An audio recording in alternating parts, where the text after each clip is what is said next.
All right, welcome, ladies and gentlemen, boys and girls, grandmas, granddads, whoever you may be. I'm hoping you're having a wonderful day, and if not, it's going to get a hell of a lot better as we will be having some Apex Legends action today.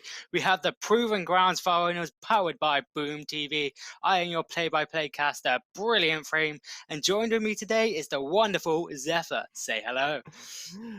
Thank you, thank you. Can't get much more of a lovely welcome here. Making a little bit of a debut actually here onto Boom TV. And while you might be able to see a little bit of this pretty face, I cannot really say the same here for Brilliant.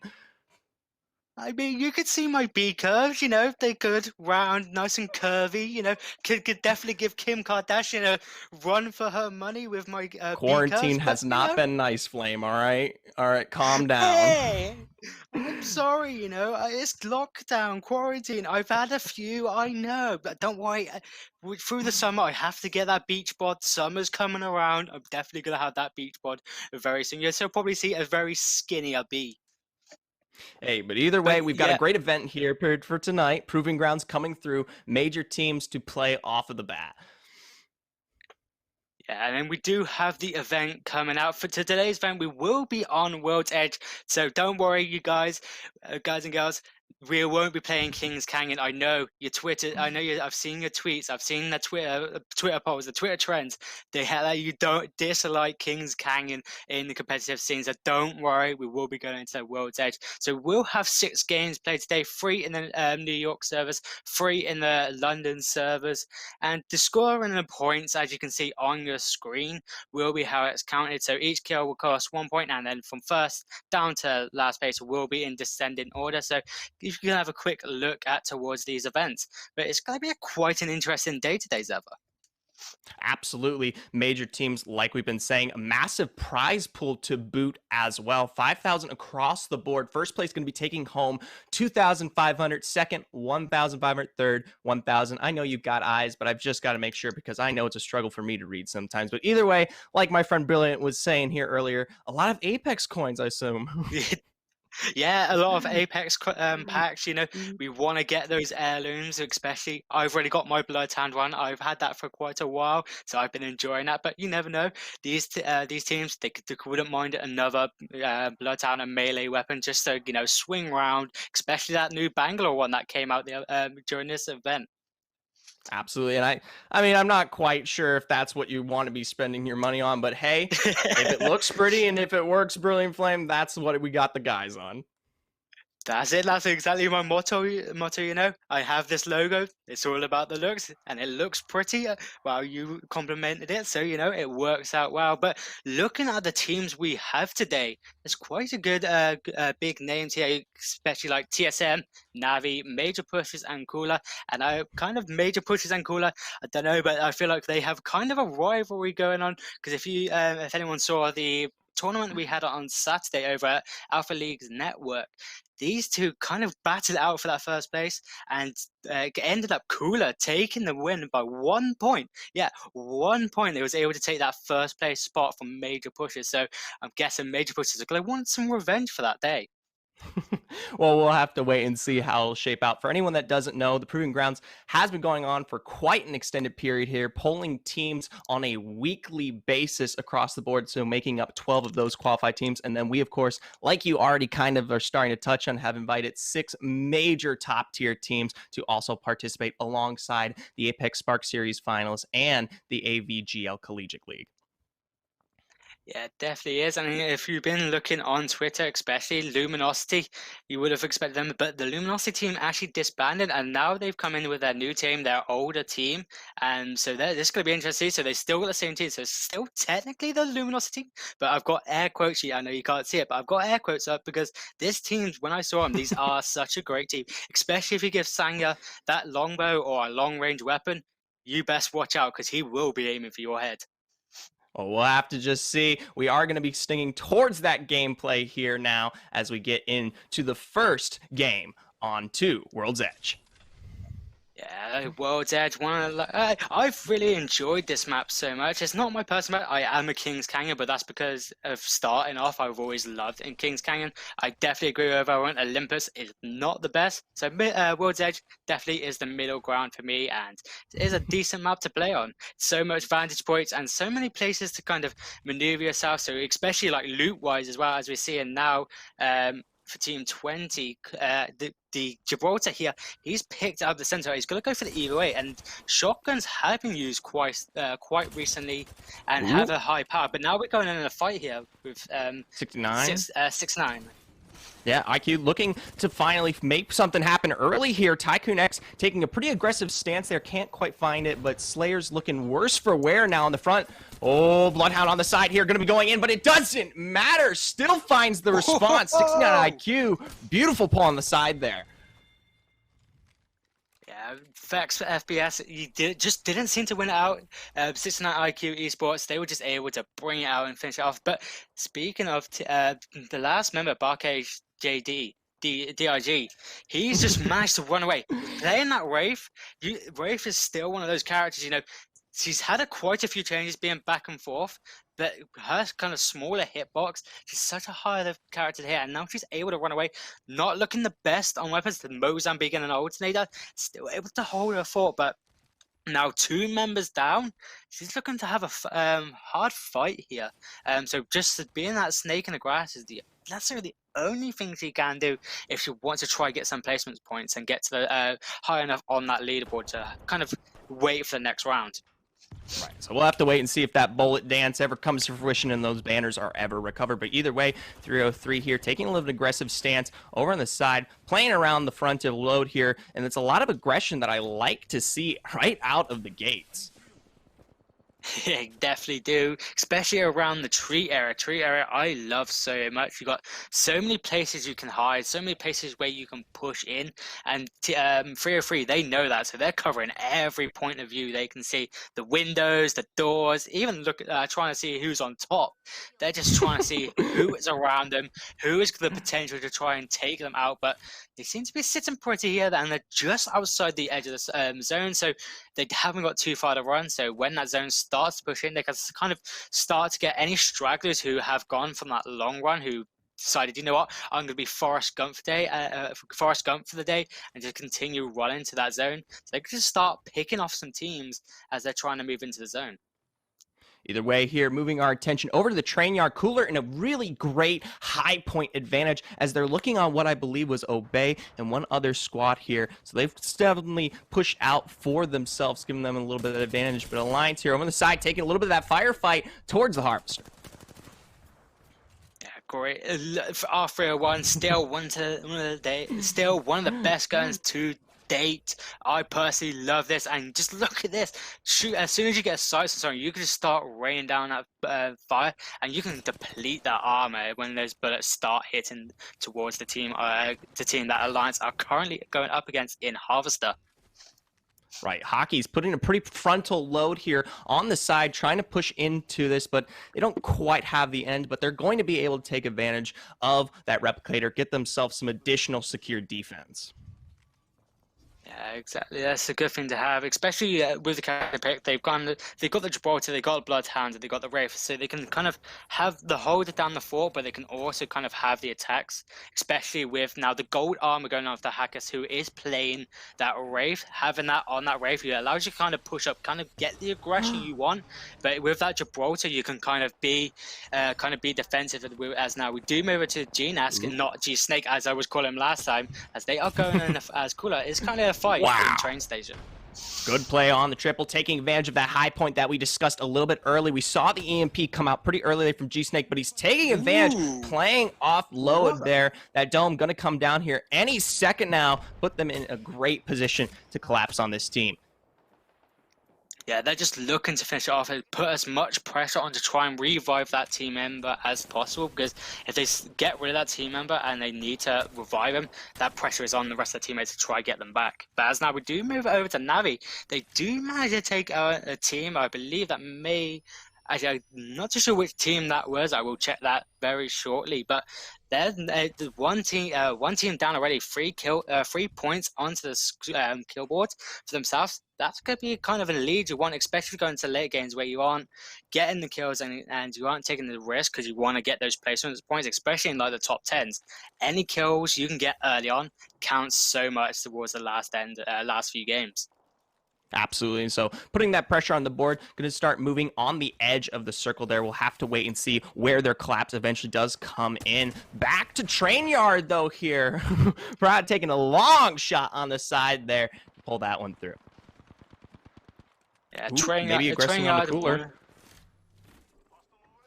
They do want to kind of take it, but the thing is with this area train station, with them being on the high ground, they need to go up those zip lines. So as soon as they start to go pushing up, it's not going to be an easy fight because you're kind of in an open ground, and so they're kind of, I think from the tactics they're using, they're waiting for Cooler to come to them because they're in this team that Cooler is in.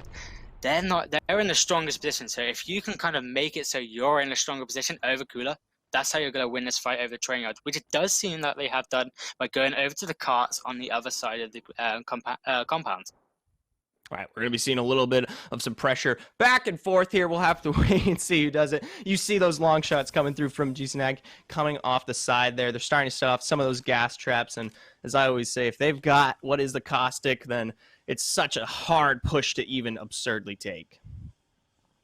Definitely is, but we have seen some caustic changes, so he's still a bit of a nuisance, but he's not a deadly nuisance at this rate. He still does do the power he needs, so don't count him out. But with these nerfs going on, but now there is a fight currently happening in Thermal Station with 2 members down already.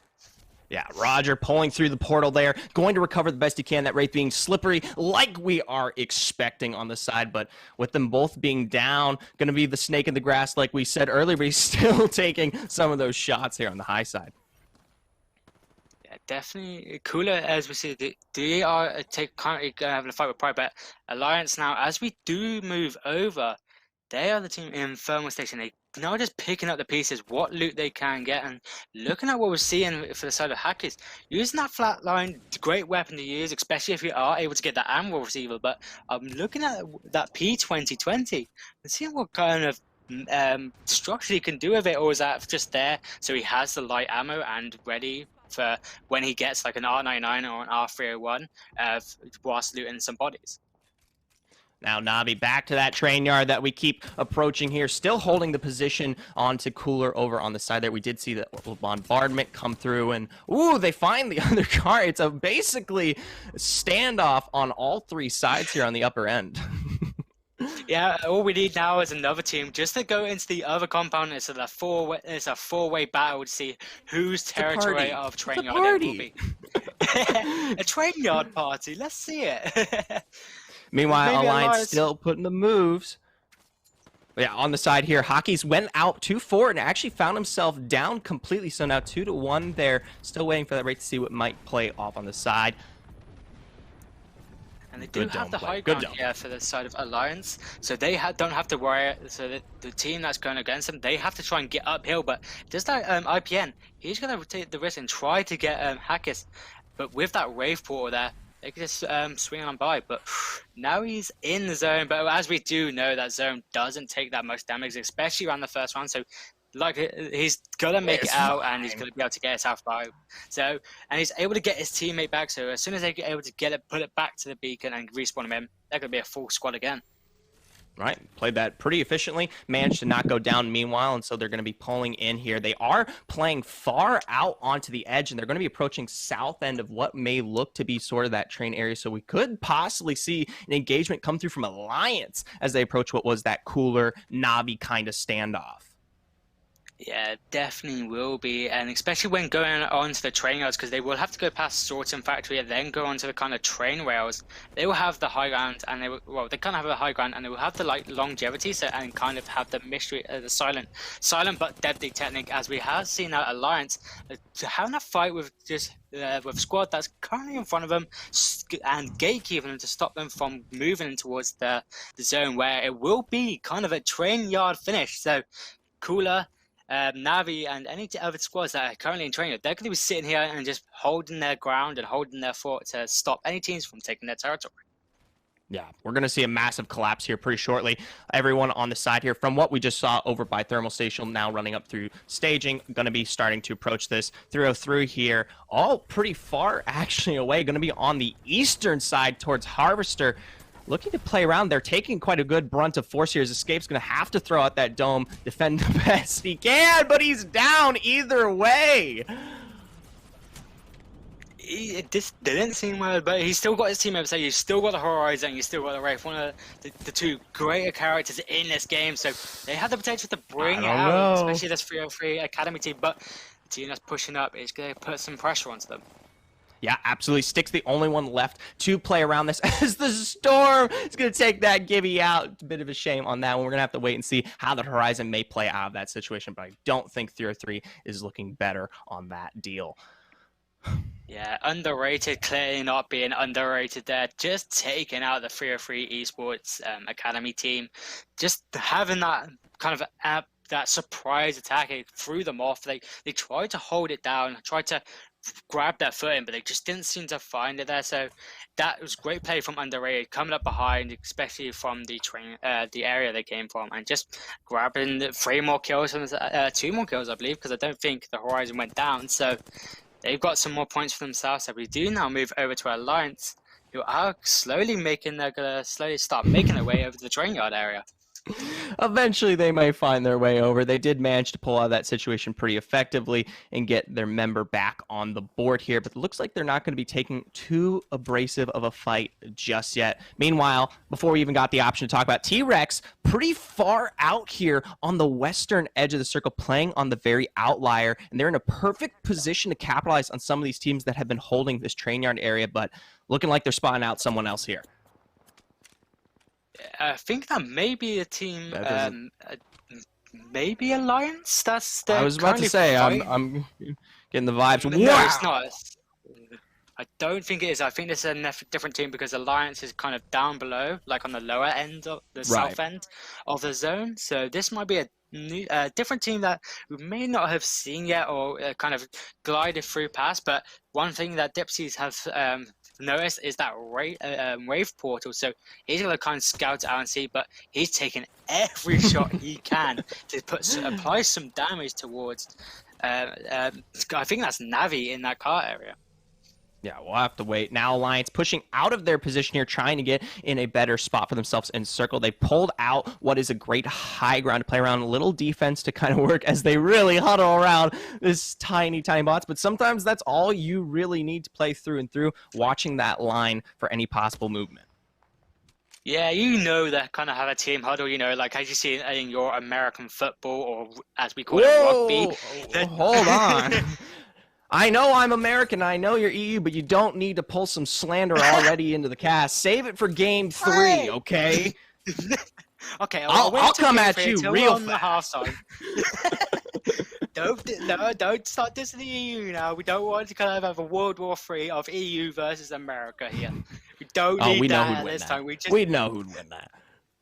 I'm not getting that. We've just got past 2020. Let's not start 2021 by, you know, starting World War III, UK versus America.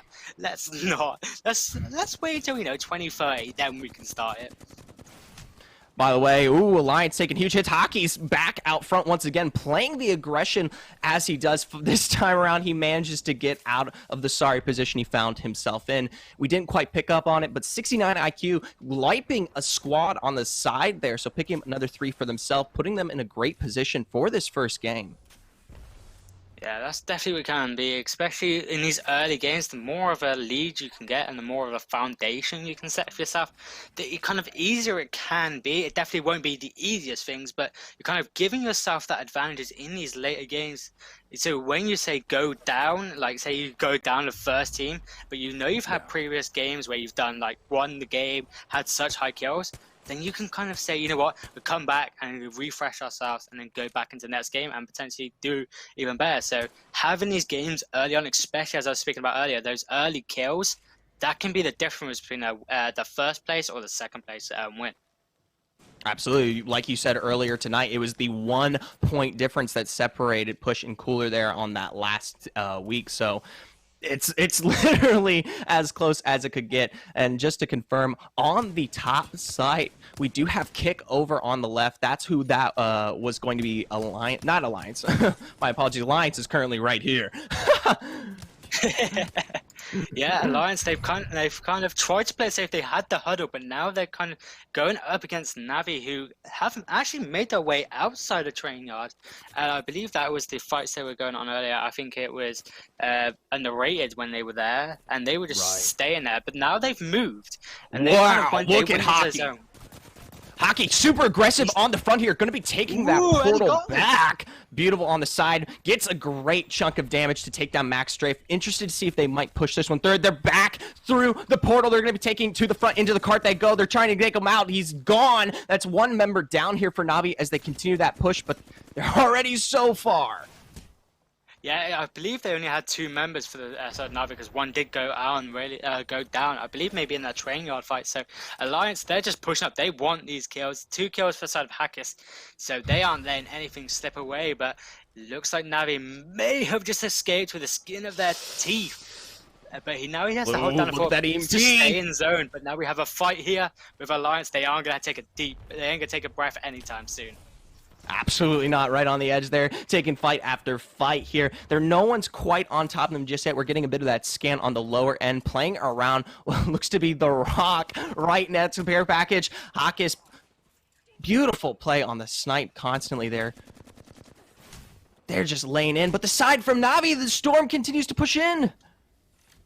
Yeah, that's great. I like what Hackers did there, and the rest of Reliance using those thermal grades to the power they can be, kind of stopping that movement which from 69 IQ. They couldn't push up, they couldn't get high enough, but they've still got a fight on hands. We've got 8 squads left going into round 5. Squads are going to be everywhere.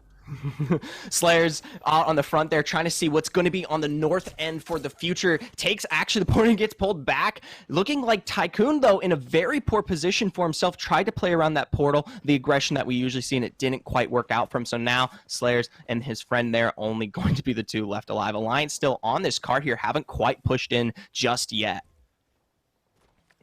And don't count them out yet. 69 IQ, they have that Gibraltar. They still have that Gibraltar bubble. So when they do want to start getting to these fights, they still have some cover for them. But Alliance now, they're going pushing and they want some fights for themselves. But the team just on the outskirts, they're just waiting here. T-Rex, but currently, are they stuck? Are they stuck there and they have to kind of fight their way through the zone, or are they just kind of staying hidden for a bit and not engaging in any of these fights, as we do see in that kill feed? Alliance taking out another team for themselves, so they are on fire today with all these kills, especially with the ones they had early on. So any placement point, any points they can get, and we've got 6 squads left, placement points are going to be high now. Ooh, down on the side here, that Prowler going to be taking the Gibby. We're looking at 69 IQ, 1 member left to play around here. The Shield trying to make better of the situation. It's going to be the Storm that will force the confrontation to finally come through here. Cooler on that opposite end there. They're looking a bit worse, but they're coming through, all 3 members. Meanwhile, though, T-Rex is about to collapse on all of this. Great way to do it. Great way, especially staying hidden. They want to play the patience game. They didn't want to make themselves known, especially a team like Cooler, where they're stuck here now. They can't move left. They can't move right. They got to just wait here, wait for an opportunity for themselves. But they haven't got much breathing room. And with that zone now closing in into the front area, they got to hope and pray now that one of these teams, especially like Alliance, going up against T-Rex, that avoids that distraction. But Alliance aren't going to take their eyes off of Cooler right now. Not at all. The pinpoint circle starting to finally come to fruition here. That cart, what to look at and see as we'll look for the positioning. But Alliance on the outskirts, Cooler on the outskirts, T-Rex as well, trying to pull in there with the best they can, whether it be that defensive barman that's currently raining down or the inevitable Wraith push. Yeah, as I was saying, though, Cooler now, they've managed to take 2 members of T-Rex out, so only 1 left alive. So they're pulling a Hail Mary here, and they're going to possibly have the space for them to start moving around and start putting some action in. But Acoustic gas coming through, they will be sitting pretty here, though. Yes, they will. And here's that center area that we've been watching being lit up through Alliance here. They're doing a great job playing it careful on these lists. This is going to be the point to watch, but as Alliance continues to push further and further, it's looking worse and worse. Yeah, being in this area, pretty much being right smack bang in the middle, it's a good place to have because you know you're kind of in the middle. But it's a big game of pig in the middle. You have three teams, all with full automated rifles shooting at you, grenades, defensive bombardments, anything they can throw at you, and you are going to be the hot target because everyone knows where you are. So you're just gonna try to find a spot where you can hide. But Alliance actually on the side finds G-Snake. Didn't mean to take that one, but hey. Gnask, my apologies. Don't worry, I said the same thing on Saturday when I saw them. He was like, you do realize my name's not Snake? I'm like, oh, I'm sorry. But now, yeah. Too much Metal Gear. And Cooler has been taken out now, so they're coming out of fourth place. Hackers taking them all out with that Mastiff. Big players from that Mastiff, one of the most popular guns in these competitive plays, and you can see why, just pure damage coming through. And T-Rex now, they're going to sit on top of the X-Luminosity team. Right, Alliance right there on top. X-Luminosity, they are in a poor position as they continue to be lit up from Alliance over on the rock, but they're going to be coming further as what looks like T-Rex might light them up for them, actually. Yeah, they probably will do, you know, the YMK team. They don't have to do anything because they have so much defensive with these walls, but when it becomes available from them, they have to move out. Yeah, no, Alliance actually took out T-Rex on the top side. Now they're being pretty poor as we do see X-Luminosity step in. But either way, they still find the dub here as they made a quite aggressive push all the way from southbound. Yeah, it was a great play. I believe that some team members of Alliance, that whilst they were going down with the one member who was on the floor looting up, two members were on top. They were just able to kind of have the space for them and take time to breathe, and then able to use those shots and get the shots in, and was able to take out YMK. So that was available, and especially with the pressure, because Alliance didn't have to worry necessarily about the zone because they weren't in enclosed and they had the area to move around. But whereas YMK, they had to kind of get out of that kind of vehicle and then move into the area, and because they were so open and being in that middle, kind of they was in like a shooting tunnel and they had little to nowhere to go. And to kind of pull back, I'm a little bit surprised from the play from T-Rex. They had control over that top side, but you saw the collapse from Alliance come through. They took advantage of it, and then all the poke they've been throwing through from the side on those rocks finally made such an easy take for that X-Luminosity team. So well appropriate dub for themselves to find here in our first round. Yeah, definitely. They've set the tempo now, and they've shown that, you know what, we know how we're playing, and especially with Alliance, you know, they want to say, you know what, we're not here to play. We want to get that win. We want that first prize. We want that 2,500. So they aren't going to allow it to step away. So teams now, they're going to start noticing, you know, we're going to have to start playing aggressive, start getting in their face, and especially that King of the Hill moment with T-Rex and Alliance. The King of the Hill, it can be a one-way situation. It was all the way for Alliance because they had that kind of advantage, but next time around, it could be that T-Rex are like, no, now we're the King of the Hills, and I can't wait to start seeing that. Well, we'll just have to wait and see. We, though, here on Boom TV, we're going to be going to a short little break and we start to get things taken forward towards our second round. Stick around.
Grounds, we're bringing you the second round as we start to get into it. I'm bringing you Brilliant Flame here on the side. The B, it stands for Brit, and I am Zephyr, continually making that debut here on Boom. Yeah, I've just noticed that you recorded me Brilliant Flame, and I was like, it's actually Brilliant Flame. That's all good. Brilliant Flame. That's a new nickname for me now. I've been called many different names, but Brilliant Flame. It's kind of got a ring to it. I actually like that. But yeah, that Well, was such an I hate amazing to be the match. person, Brilliant, but your name actually doesn't seem to say Frame anywhere here. I think someone may have made that decision for you. That's alright. Brilliant Flame. I If it like go, it. just go. Red, it's hot, it's fiery, the passion, man. Come on, accept it, own it. I will. I'll accept it. Own it. Just for this one though, because I will Just want to go back to my original form. It's not Ben 10 anymore. I gotta take that watch off. I become Brilliant Frame again. But it's working Ah, well, and oh, there we go. It's fixed. weird how that happens sometimes. It's alright. Maybe I think it's the fairy godmother. I think she's listening in, and she's like, actually, bada bing, bada boom, changed. But yeah, and speaking of the match we just watched, there was a lot of great teams, and I can't wait to see it. They seem to have just had like kind of a warm-up game, seeing how these other teams are feeling against each other. But now, when we go against these two, going through the rounds, these teams are going to start going in, and we're going to see some brilliant plays coming out from especially from teams such as Alliance, especially T-Rex as well. When they go into these fights, they had the potential, just kind of lost it there. But I can't wait to see what is to go into this next round when we get to that very shortly. Right. And we'll be taking a look at the scoreboard as soon as it comes through to us. But to note, coming back in that last game, we saw a really great performance from teams like Alliance, who took the game. Navi, who held Yep. off on that south side, of course. Cooler, big control over that train yard. 69 IQ, who, while they didn't quite get the front that they needed to push into that final kind of circle area, still held out for a really, really long time in the face of Cooler in both Alliance. And of course, T-Rex, who, bit of a surprise to me, they qualified here in this last sixth week, and they're actually coming through quite strong to take it all the way to the very, very end there. So maybe we'll have to keep our eyes on that one. Yeah, definitely will. Keep an eye on that kill feed, and if we are on them, but all these teams, they still have the potential to take it. As we are only into round one, so anything is still for the taking. So when we start getting to those later rounds, then we kind of get the cement. That cement will start to dry. So, but it's still anyone's for the taking here. So teams that came last, who died first, especially really early on, they can still bring it back. Don't tear them out yet. They can still bring it out, and they might come back and say, you know what, we're actually going to win this. We're going to take this first place. Alliance, you know what, you're going to go out first this time, and we're going to win this one. It's crazy how that works. You got 6 rounds on the board, and you might be questioning, wow, if one didn't go well for you, suddenly it looks like you're going to be looking towards the future. Frame, your knowledge, your thought process is just peak. I mean, if you played Apex Legends for as long as I have, you know anything can happen. You know, so many times I've had looking into that supply bins. I've had but one thermite grenade, no ammo, no nothing, no medkits, just one lonesome thermite grenade. So anything can happen in the world of Apex. I mean, that's a crazy thought as well. Who would have, the choice of a different random, selection and all these things? It's almost like these are hot takes. We should go back to calling you Brilliant Flame at this point. No, because now all my friends that are watching it, instead of be Brilliant Frame or Frame, it'd just be Flame, Flame, Flame. So now Hey. they've got the fuel to the fire, as to say, to call me Flame. And just to kind of update I'm you, we sorry, are taking a little bit of a slow portion. We are waiting for that scoreboard to come up, so bear with us here. We're doing our best to make sure that this goes as smoothly as possible. Boom TV running this event completely internally. Big props to them. Yeah, I have to go around, of course, and a shout out. You know, they came in and said, you know what, we need some casters. And me and Zephyr were like, hands up, we'd do it, we'd do it. And then we've come in and we're helping them out as well. But they total props to them. They're running this all internally. They're doing the best they can, and it is their first time that they're doing this sort of stuff. So it's going to be no surprise that there will be some mishaps, there will be some trips, but don't worry, we will be having some more in the future as well. So if you haven't already, follow us on follow Proven Grounds or Boom TV on this Twitch, so you won't miss out on any future Apex events or any other events that you may be interested in. What a plug, Frame. What a plug. That being said, though, we're going to have to wait on the leaderboard. It seems like we're going to be, it's up in the air for the time being, but hopefully we already kind of know a general idea. Keep an eye on teams like 69IQ, Alliance, Cooler, Navi. These were the big controllers into that first round. We, though, are going to throw towards that gameplay and get our way into the second one here. Yeah, it looks like we're going to be starting off in Geyser here, and it seems like there's a team, Succubus. They're going to take this using the charge rifle. It's going to be interesting, and especially with the pushing up, but no armor for any of the teams, all been run out, so they may want to find a shield tower. But 303, they just got hit by a Sentinel, by Yukio. They're going to look to collapse on this the best that they can, but Yukio going on that push with the Wraith is down right off the bat there. See if they can continue that push. Notably, it is 303 here on the side. Let's see if they can pull into the front there. It looks like they're going to just foot the revive with the dome, though. Yeah, get kind of even out the odds, because I wonder if 303 may just get a revive, and it looks like they did manage to do it, and that will be 303 taken out, and I believe that's not the academy team, the non-academy team. That is 303. 303. Oh, 303. So yeah, they were just taken out. The first ones very early on, so quick kills. Not even like 1 minute into the game, so great plays from Succubus, getting those early kills on. So now they can start going around, taking some loot, and especially with a Mastiff and R301 already with Twitch, he's gonna be just looking for attachments now and just gonna start taking kills right, left, and center. Absolutely. And one thing to note here is 303 didn't have quite the great game for themselves into that first round either. So sitting 2 in the front here right immediately off the bat, facing huge defeats, it's not going to stack up well for them as a whole here. So, well, in the face, as Brilliant Frame says, anything can happen, as I try to pull up a British accent as best I can. So we'll wait. We won't quite write it out of the books just yet. I would just say maybe practice on that British accent, after the stream, just go watch a few British. I heard I've got all night with you, Brilliant Frame. Downton Abbey is a great show to watch. I've never watched it, but I know it's a British and a lot of British accent. So go watch some Downton Abbey. I know a lot of people watch it, so go check that out. As we do now see a fight going on between, I believe this is Underrated, yes, trying to get into the zone of Harvester. Yeah, not quite able to find that one. They're actually fully eliminated as a collapse came through on the back end here. Now Cooler going to be taking to the front. Another team trying to rush through on play this one. Those caustic traps set up to make sure no engage will be as smooth as they might like it, though.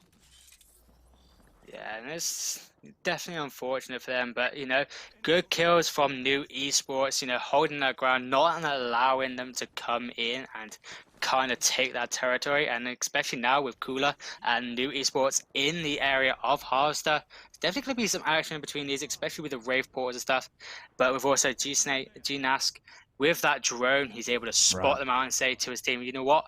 Let's start scanning around. We have the loot. We have the resources. Let's go take these kills. Right, and they don't actually have to push up in any format here. They've got a lot to hold with on this back end. I'd be a bit more worried, especially as we see teams start to come through on this collapse. But Cooler here, they're just going to take those snipes for the time being. Now, pulling over to Alliance, the ones to beat as it stands here.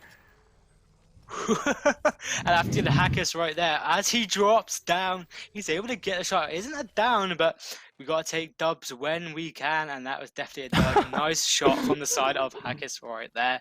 But yeah, they do seem to have a kind of a territory fight on the Sorting Factory. They have taken the main area and kind of making sure they have their boarding passes ready to see if any other teams want to come through.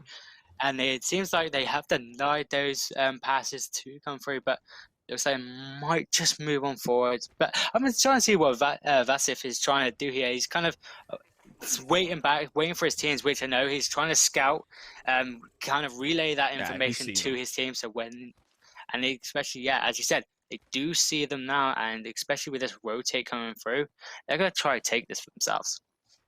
Meanwhile, TSM taking full squad here on the side, taking out what is, I believe that is... YMK. So they're already out of this, even though they managed to place all the way up as second last game. So big win on that end for themselves there. Yeah, maybe they just didn't find the vehicle they wanted me to bunker down, so being in the open, they didn't have that for themselves. But, as I said, we still got 4 games to go, so they had a bad game. No, that's as you said, Frame. That's as you said. Don't pin that on me. Okay, as I said, they put a big I, but as the saying goes, there's no I in team. I don't know how to spell. Don't pin that on me, all right? There's little education here in America, and we'll work on that eventually, maybe. Haven't you been saying that, though, for years? Yeah, we got priorities. Meanwhile, TSM on the side here. Reps taking a pretty frontal advantage, pulling for his team as the rest looking to pull back towards the cave here. It looks like there might be a pinch in order, so we'll wait. But whilst we're waiting, we're moving over to Kick now, who is over in the thermal station area. And the Triple Take and E-Way Auto, they're looking to get these kills. They aren't going to let anyone get away, and they're definitely not going to allow that to happen, as they do get another team out away. Yeah, Solidified on the side there in a poor position, as we saw. Good move from Kick. Now Navi, another team to oppressively watch here on the higher end of the side, trying to kind of push their way in towards backside here. I think this was a team that was going up against Elias in Sorting Factory, and now they've managed to put the rotation around. So now they're actually behind Alliance, so when they want to start pushing in, they have the upper advantage here. Now back to Kick over on the side here, still kind of taking those solidified fights any way they can, but they're in a really good standing to keep it up, as we do see the escape try to come through that triple take, putting it hard on the run there from Jakku. Beautiful shots. Yeah, I think he probably got them down to flesh, but not enough to finish off. But as we do now move over to the side of Harvester, I believe Cooler, there might be Cooler they were going to fight with.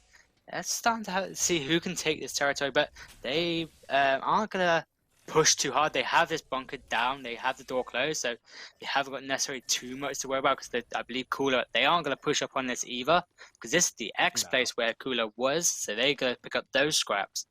But Cooler likelihood is they're just going to wait and see if this team here are going to move out for themselves. Well, like you said, wait and see, but notably remember Cooler has those setup traps with the Caustic. There's no reason for them to play as forward as they need until Circle actually forces them to, so it's going to be a while, all right? Yep, there they are. Especially seeing as on high. Yeah, and I believe, to correct myself, that was Team F8. that was having a fight with Cooler. So yeah, there, because as you said, Cooler got the caustic gases and all around, and look how many armors they have. They aren't going to be low on resources for armor. So when these teams start to push in, they're going to have a hard time trying to kind of break down the barriers and break down the walls of Cooler. Navi here kind of being the gatekeeper before Harvester, trying to pin out any of the rotations. Like we said, notably, we believe it's on Alliance as it stands right now. Correct me if I may be wrong, but either way, trying to make sure that they can't push through as the circle begins to close. No, it's actually 69 IQ who are in this position. Okay, so this is interesting now, because if we know 69 IQ is here, we know Navi is here, begs to differ, where is Alliance? Because if they can third party on this could be major loot and kills for themselves. So you must know that Alliance, they're around here somewhere. They're it's kind of being the vulture. They're waiting for an opportunity to jump in here. Right. Or they could have moved a little bit further on the side. They're played around more of the eastern side of Sorting Factory and kind of moved forward. But either way, Navi playing this aggressive. I love the portal play there from Kohai to make sure that Max Drape is in a protective spot, even though he went aggressive. Very nice. Yeah, gotta back up your team members whenever you can. As I said, there's no I in team. Each member of these teams, they have a significant part to play. And with Kohai, he's showing that by using that wave, being able to escort his team back up onto this high ground, especially when these pushes are coming through onto the low ground. Ooh, 69 IQ looking for the collapse on the side here. Taken low immediately as those Mastiffs are trying to put in the work. Tycoon down right off the bat. Going to be blown to shreds there. Slayler's now coming through from the side. He's going to be down as well. Now, Smeg the only one left to recover this fair fight. And it's not going to last very long, but Kick! Wow, over on the side, taking out the collapse before it actually got to Smeg. Yeah, that's an interesting thing to come through. So Smeg now, he has the opportunity with the distraction of another team that's kind of third party this situation. Yeah, over on the side, Navi. Yeah, Navi's good. Navi coming in and the other team that was Kick. So he can, when he gets the opportunity, especially seeing as he is a crypto, he can get his teammates' balance back and respawn him, but not if he's getting caught out by someone that's shooting at him at this moment, which is, I believe this may be major pushers. Yeah, that is major pushers. So big sights on them, especially after their performance on this last week here. But Smeg over on the side there, he has been spotted out, so they're not going to let him just slip away, especially as they know those banners were over on the top side there. So they're holding it. They're holding it. They don't want to get pushed on by Navi anytime soon. Definitely don't, especially with 2 members left and a thermite grenade coming out. So extra damage coming through. Revenant is going. Revenant lower has just gone low. Oh, it's Lover, not Lover, and that's Navi. The team who was talking about that didn't want to get taken out by did what we said they didn't want to do. So unfortunate circumstances for them. But what just happened there? Oh, they had a zip line. Okay, I didn't see the zip line. So now they're able to bring their team member back as well. So now they're going to be a full 3-man team, able to with so much loot around through having these third parties. Not quite. Kohai playing pretty aggressively. The shield swap comes through. Still going to go down as Kick finds this one for his team. Now Strafe and Nesh pushing up. Finally, Cybeck is going to go down there. I was surprised Kick was even still alive. He must have been hiding out on the corner there. Still waiting for that potential collapse on the northern side here is Navi. They did get that revive off, though. Yeah, being the snake in the grass, that's one of the things I normally say, and I know people who watch me are like, oh, stop saying it. But now we do move into Pario How, who is taken down very quickly. So only 1 member left of TSM, and that is TSM being eliminated. Then by T-Rex, notably. Top 9 squad. T-Rex, yeah. They're coming back for avengements now. They know, like, we want the kills, and they do seem to be doing well, and they've got quite a bit of loot for themselves. You know, they aren't bunkered down anymore, so they haven't got that, but they're pushing in, they're going in, they want the kills, and they got the loot to back up these kills. Wow, really impressive from T-Rex showing up this time around from a team that placed so late into the proving grounds, taking fights aggressively into the face of teams such as TSM and coming out on top. I mean, that's amazing. Now, Alliance, we discussed it. They're still in Sorting Factory. They've just been hiding, and finally they're starting to come through and look for these collapses. I think maybe they were just hibernating, you know, they're just waiting for the winter to pass. And now that kind of the winter has passed, they're coming out of their cocoons or they're dead wherever they were hiding and starting to apply some damage in. But they do seem to be on the good on the loot side, apart from maybe the blue armor. But blue armor is still good, like, especially with a sentinel with a gold extended mag. Good, they are looking great on loot here, and especially with the position they're in, they don't have to move away from the zone. No, they're in a great spot for themselves here. So once again, maybe they'll go back to sleep if that's the kind of perspective you want to play. But Hakas doing a put a front forward there, trying to get the snipes out on that bridge from what we saw. I believe that was, my apologies, correct me on this. But yeah, like it seems like they're trying to fight Navi now. They with this Sentinel coming through, but now it's gonna be Hackers with that Sentinel, full level 4 gold magazine, full purple attachments. It's gonna be a force to be reckoned with as we do now move over to Cooler, who is still in the side of Harvester. Yeah, Harvester, they finally pushed out to the very edge scapes here, but they've got the high ground to play off of, so no one's going to be coming anytime soon. Mad props to Yuki, keeping these areas locked down, but Navi is on the hunt here from the side. They could be looking for this.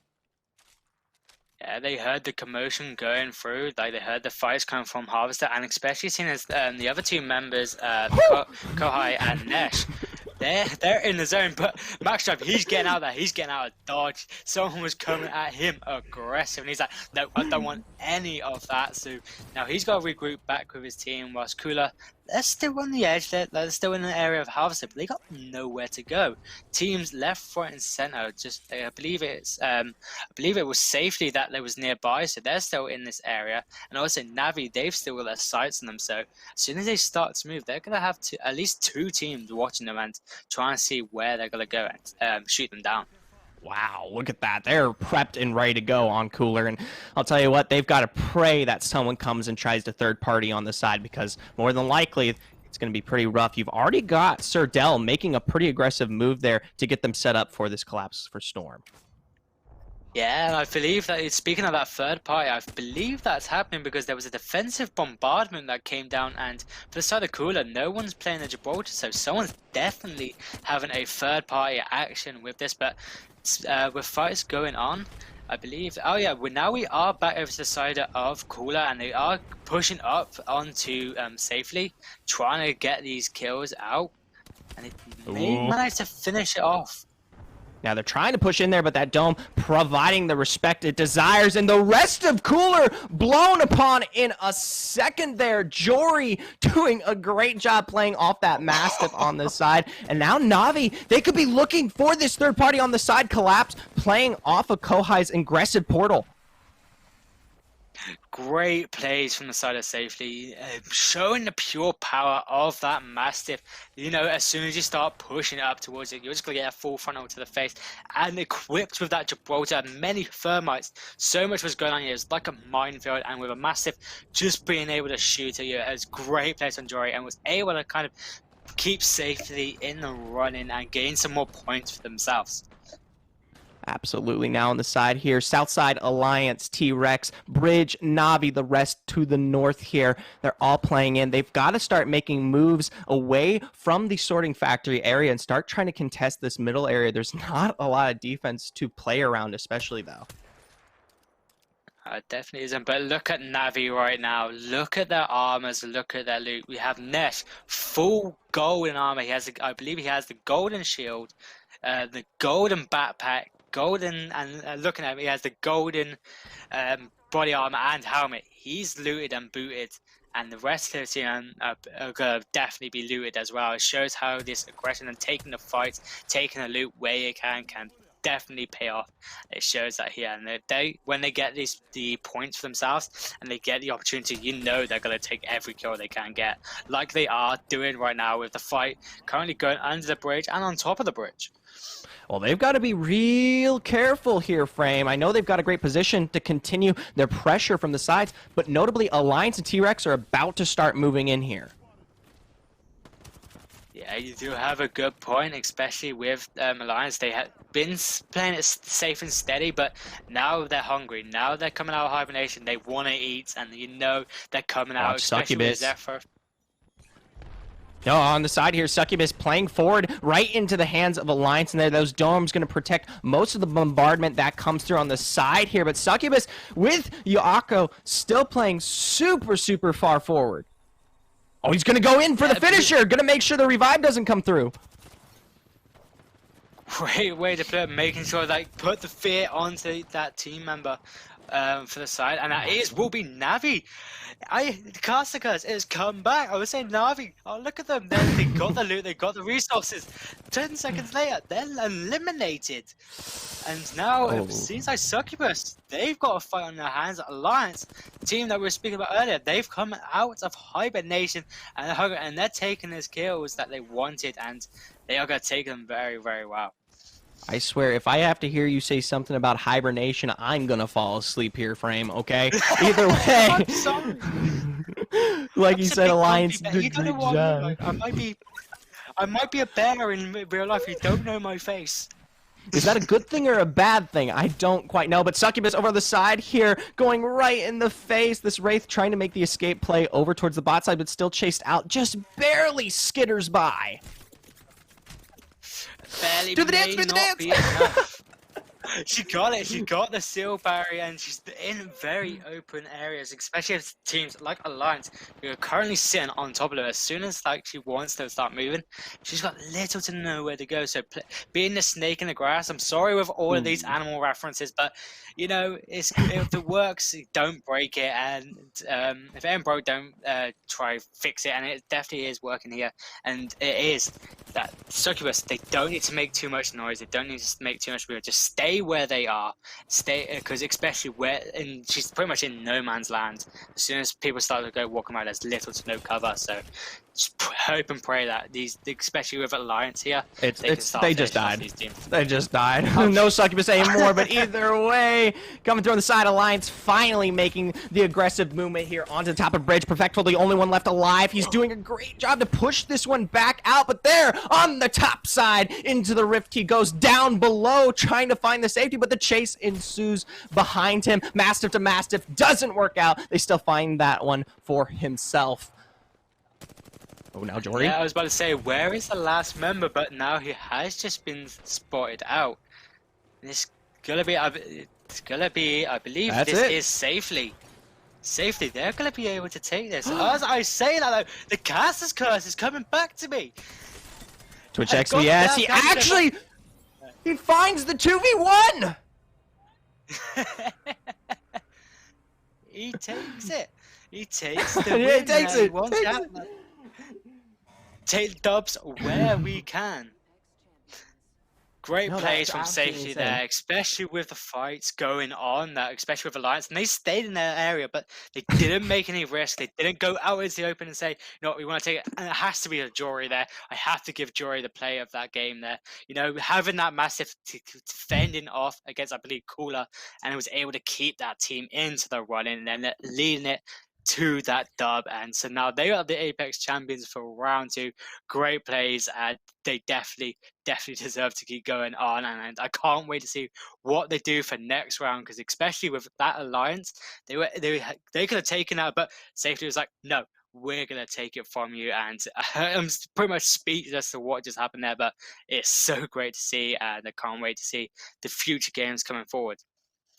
And I can understand Alliance played that pretty safely around the edge there, but Succubus on the side kind of enticed them towards that kind of cavern area as the train comes in there. And as a result, they held it out for such an extended period of time, looking to third party the best they can, but safely wasn't even on the top side there, sitting on the blow end there. Cooler at some point eventually wiped out from them as well. So they just really had to wait the game out. And as a result, it was no surprise.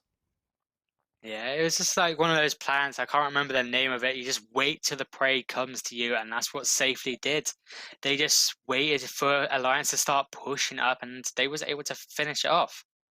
Yeah, I can see. As I'm trying to figure out, it's the names on top of my head, but I Venus can't seem to flytrap remember the name. frame. Venus flytrap. That's it. Thank you. Yeah, and that's what they did. They just waited until someone came to them, and they was able to get the kills, and it was able to work out well for them. Right, so Slightly now in a great position as they come out of this second round here. We're going to be taking it to a short 5-minute break as we start making our way towards that half point into round 3. Stick around.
Welcome back, ladies and gentlemen, to the Boom TV Proving Grounds main event. I'm Zephyr, joined by Brilliant Frame. We're about to get into the third round here. Frame, take me through a little bit of the ending as we see Alliance continue to show up tonight. Yeah, Alliance, they had their, actually, I better not say hibernation again, sneaking away, hiding away, their tactics in Sorting Factory. You know, they were staying there, but they took the opportunities. They was able to have the power, and they knew where these teams were, especially teams like Nani, and I believe it was Succubus as well. They knew where they was, and it was just relaying that information to the rest of their team, especially with Hackers. He was just staying on top, using that Sentinel, not just only as the gun it is, but using it as binoculars for itself, using that scope and relaying that information to the team. And they was able to say, you know what, we're going to start attacking this team. Back us up on it, and it was able to start getting those pushes there, and it just started, the snowball effect started working out, and it was able to roll on. And I think but then Safely came in. They didn't know where Safely was, because Safely was like kind of MIA from all of that action, and so when they went to go search for him, it was a surprise for them. That surprise caught them off guard and was able to give Safely the win. So Alliance just now got to be aware of territories that are around, teams around that have been kind of hiding away, and be kind of less of the surprise and just be able to push on them. But it was a great place from Safely. They kind of was at a disadvantage, especially what happened with Cooler Esports when they had their fight with them. But it was able to bring it in and got the dub. Yeah, great job for them. We'll have to watch how they perform going into these next games after taking such a huge victory. But now we can actually throw it to that scoreboard we promised you after game one to get a good idea of where everyone currently sits. Alliance, no surprise, just absolutely heavy right now. Yeah, they definitely have been. I believe it was first on the first round, second on the next one. So yeah, if they wasn't, I'd be definitely shocked. But yeah, it's looking good. 1 point away from 50. But it's seeming like now these teams, now they know who's where and what they are. They know that maybe we've got to start putting some focus on getting some kills, because when these where Alliance is doing is, well, I spoke, they're taking kills where they can, and they're not allowing to get past. I know most of these teams are, but they're making sure they get those kills. They're not letting anyone walk away. And so when these points are going forward, especially during the end of games, they want to make sure that difference is bigger than they want it to be. Safely, they're running behind them at 28 points, kind of almost halfway between what they are at. No, less than halfway, more than halfway, sorry, as to what they're at. But Safely, they're still in the run, and we're only into game 2 now, so we're still waiting for that cement to dry. But going into game 3, we're going to start seeing some more kind of reinforcements as to where these teams are going to be placing for themselves, and who's going to be up on those leaderboards, and who's going to need a bit more kind of motivation and a bit more kills to start gaining their weight onto the leaderboards. Right.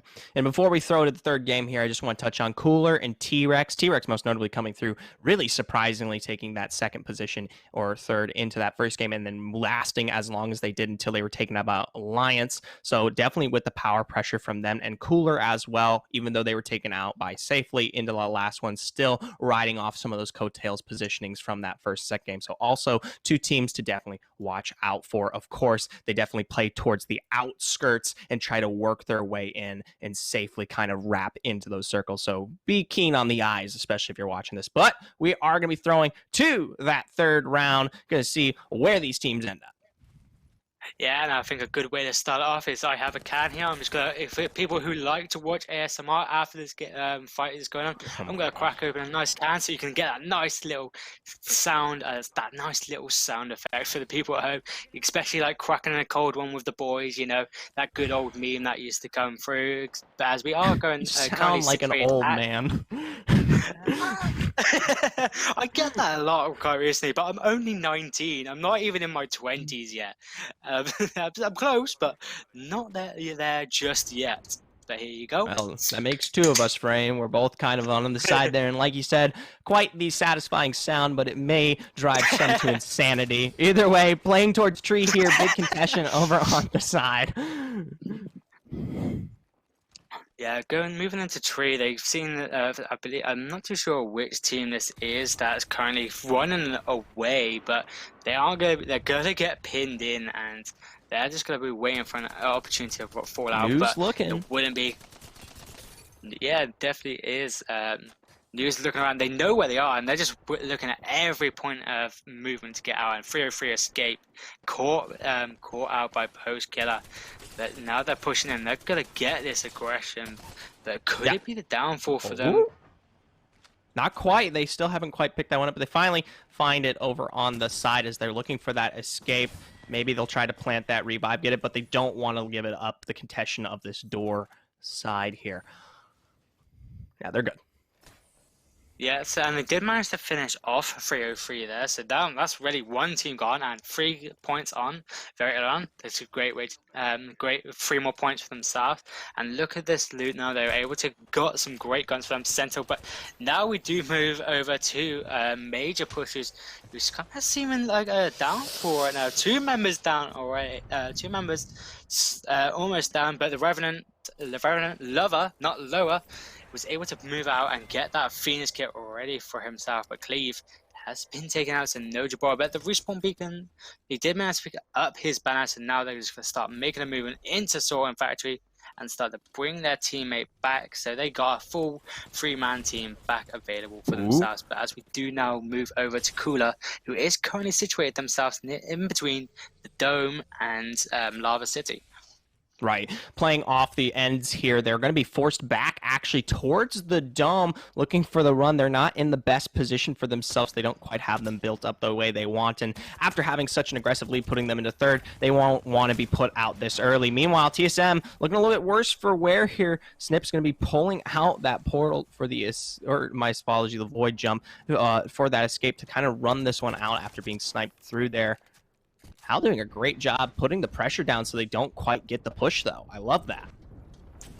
Yes, great way to do it. You know, using it, especially with when he was trying to move out Snipes, he was getting caught out. But with the teamwork of Imperial Hal, just being able to have that distraction for your teams, it allows you seconds, valuable seconds that can be the difference between, you know, winning, having a team or not having a team. And now they're able to regroup back with each other, and now they're applying the pressure to I believe that was T-Rex. Yeah, that is T-Rex up on the side there. And just to kind of notably take us maybe out of the situation, Cooler does find the response on that chase back towards Lava City. They put themselves 3 kills up. So already in a really good position coming to the third round, playing off the south side circle as TSM continues their aggression here. Yeah, they're not allowing this to go forward. T-Rex, they're kind of bunkered down in this house. Not a lot of area to go, but Ultimate's kind of defensive bombardment. But they've got, the thing is with these Ultimates, they can, they don't go through walls. But when if there's not a wall there, you're just gonna take a lot of damage for yourselves. And now they're TSM, they're just gonna push up, but T-Rex, they're holding the floor down well for them, having some aggression for themselves. But 2 members down. Zeref, he's just gonna run for it, run across the lava, and kind of bunker down for yourselves and wait for an opportunity. But he's gonna get taken out by Reps TSM, who did follow and didn't let him out of his sight. The interesting battle that went on, and unfortunate for T-Rex, but you know, TSM was able to bring it out, and now they're gonna take all the loot, full purple armor for all team members, so a step closer to that legendary red armor. So that's a step closer to potentially getting a victory. Numbers get bigger. Thank you, Frame. I appreciate it. No, I'm kidding. They pull off the damage, and they do a great play to take out T-Rex. It puts TSM in a lot better of a footing this time around. Now, they are competing with the presence of Storm. They're taking their time. Notably, it's first. No one really cares. A little bit of damage, but who may be holding the outskirts of the edge of this ring here might have something different to say if they push into the wrong areas. Yeah, that's definitely something you got to think about, and especially with all these resources, because they are using quite a few resources because of the fight they had. But there is loot boxes around, so I have to kind of go juxtapose as to what I said.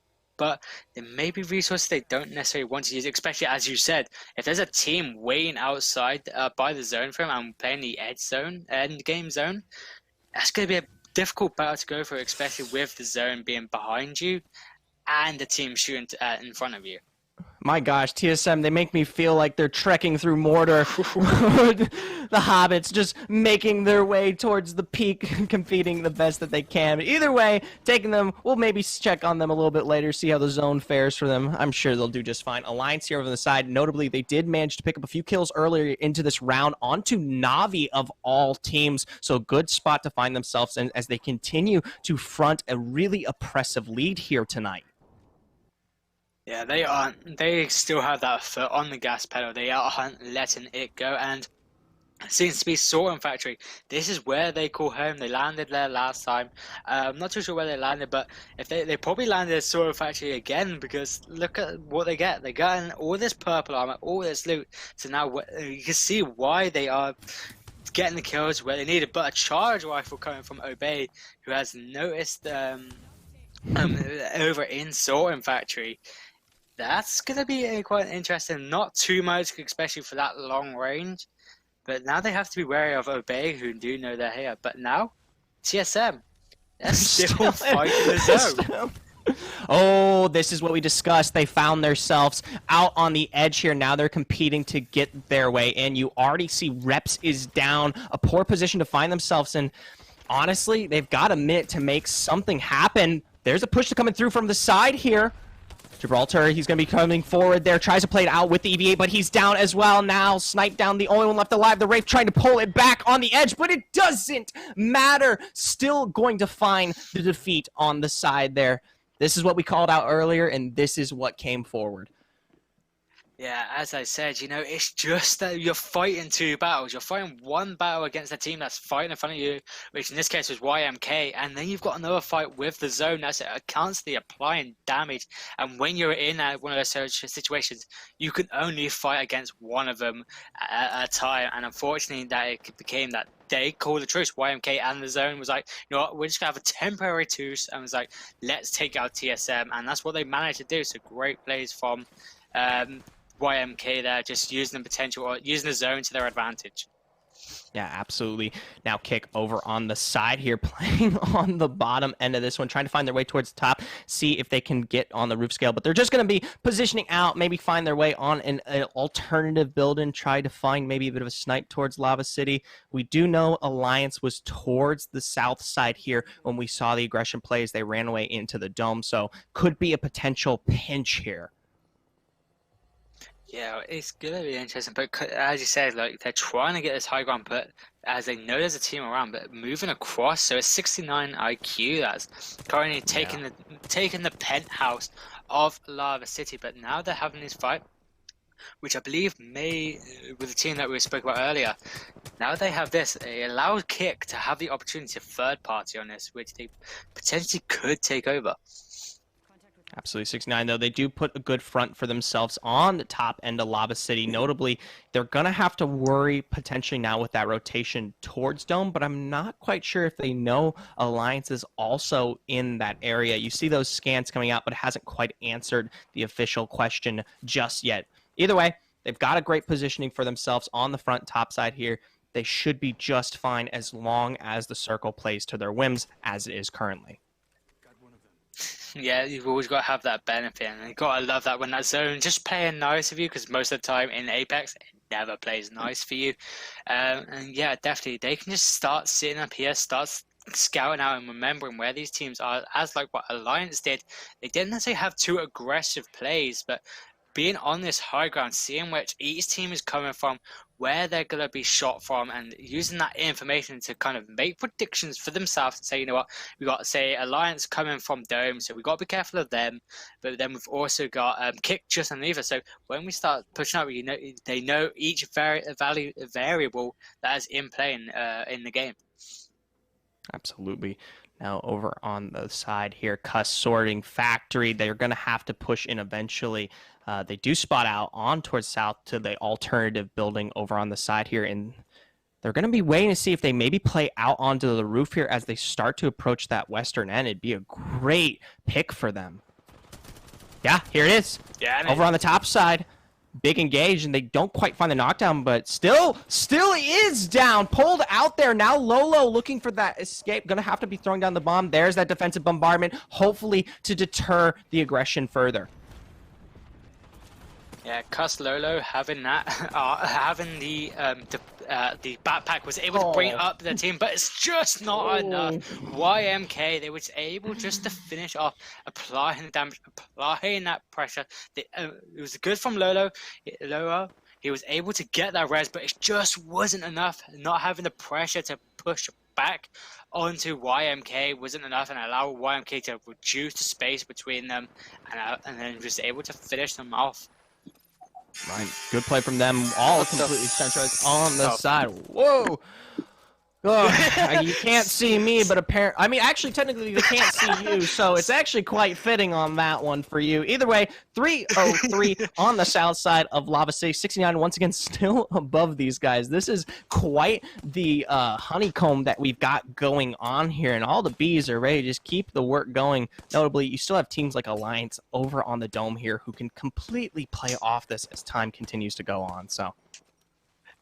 Yeah, someone in my flat thinks they're really, really funny, and I'm gonna find out who did that. I'm going onto my Google and start playing John Cena. So that when I find them, you definitely know I'm gonna put a finishing Wraith move on towards them.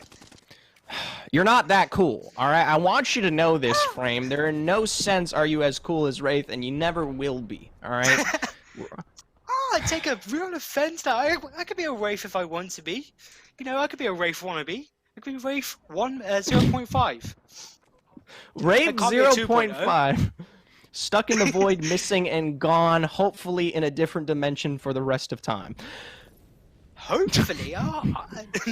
The hits just keep coming. The hits just keep coming. But just like the hits that are going out, we do move over to YMK, currently trying to make their way into the dome. Ooh, they're making it. As they are going...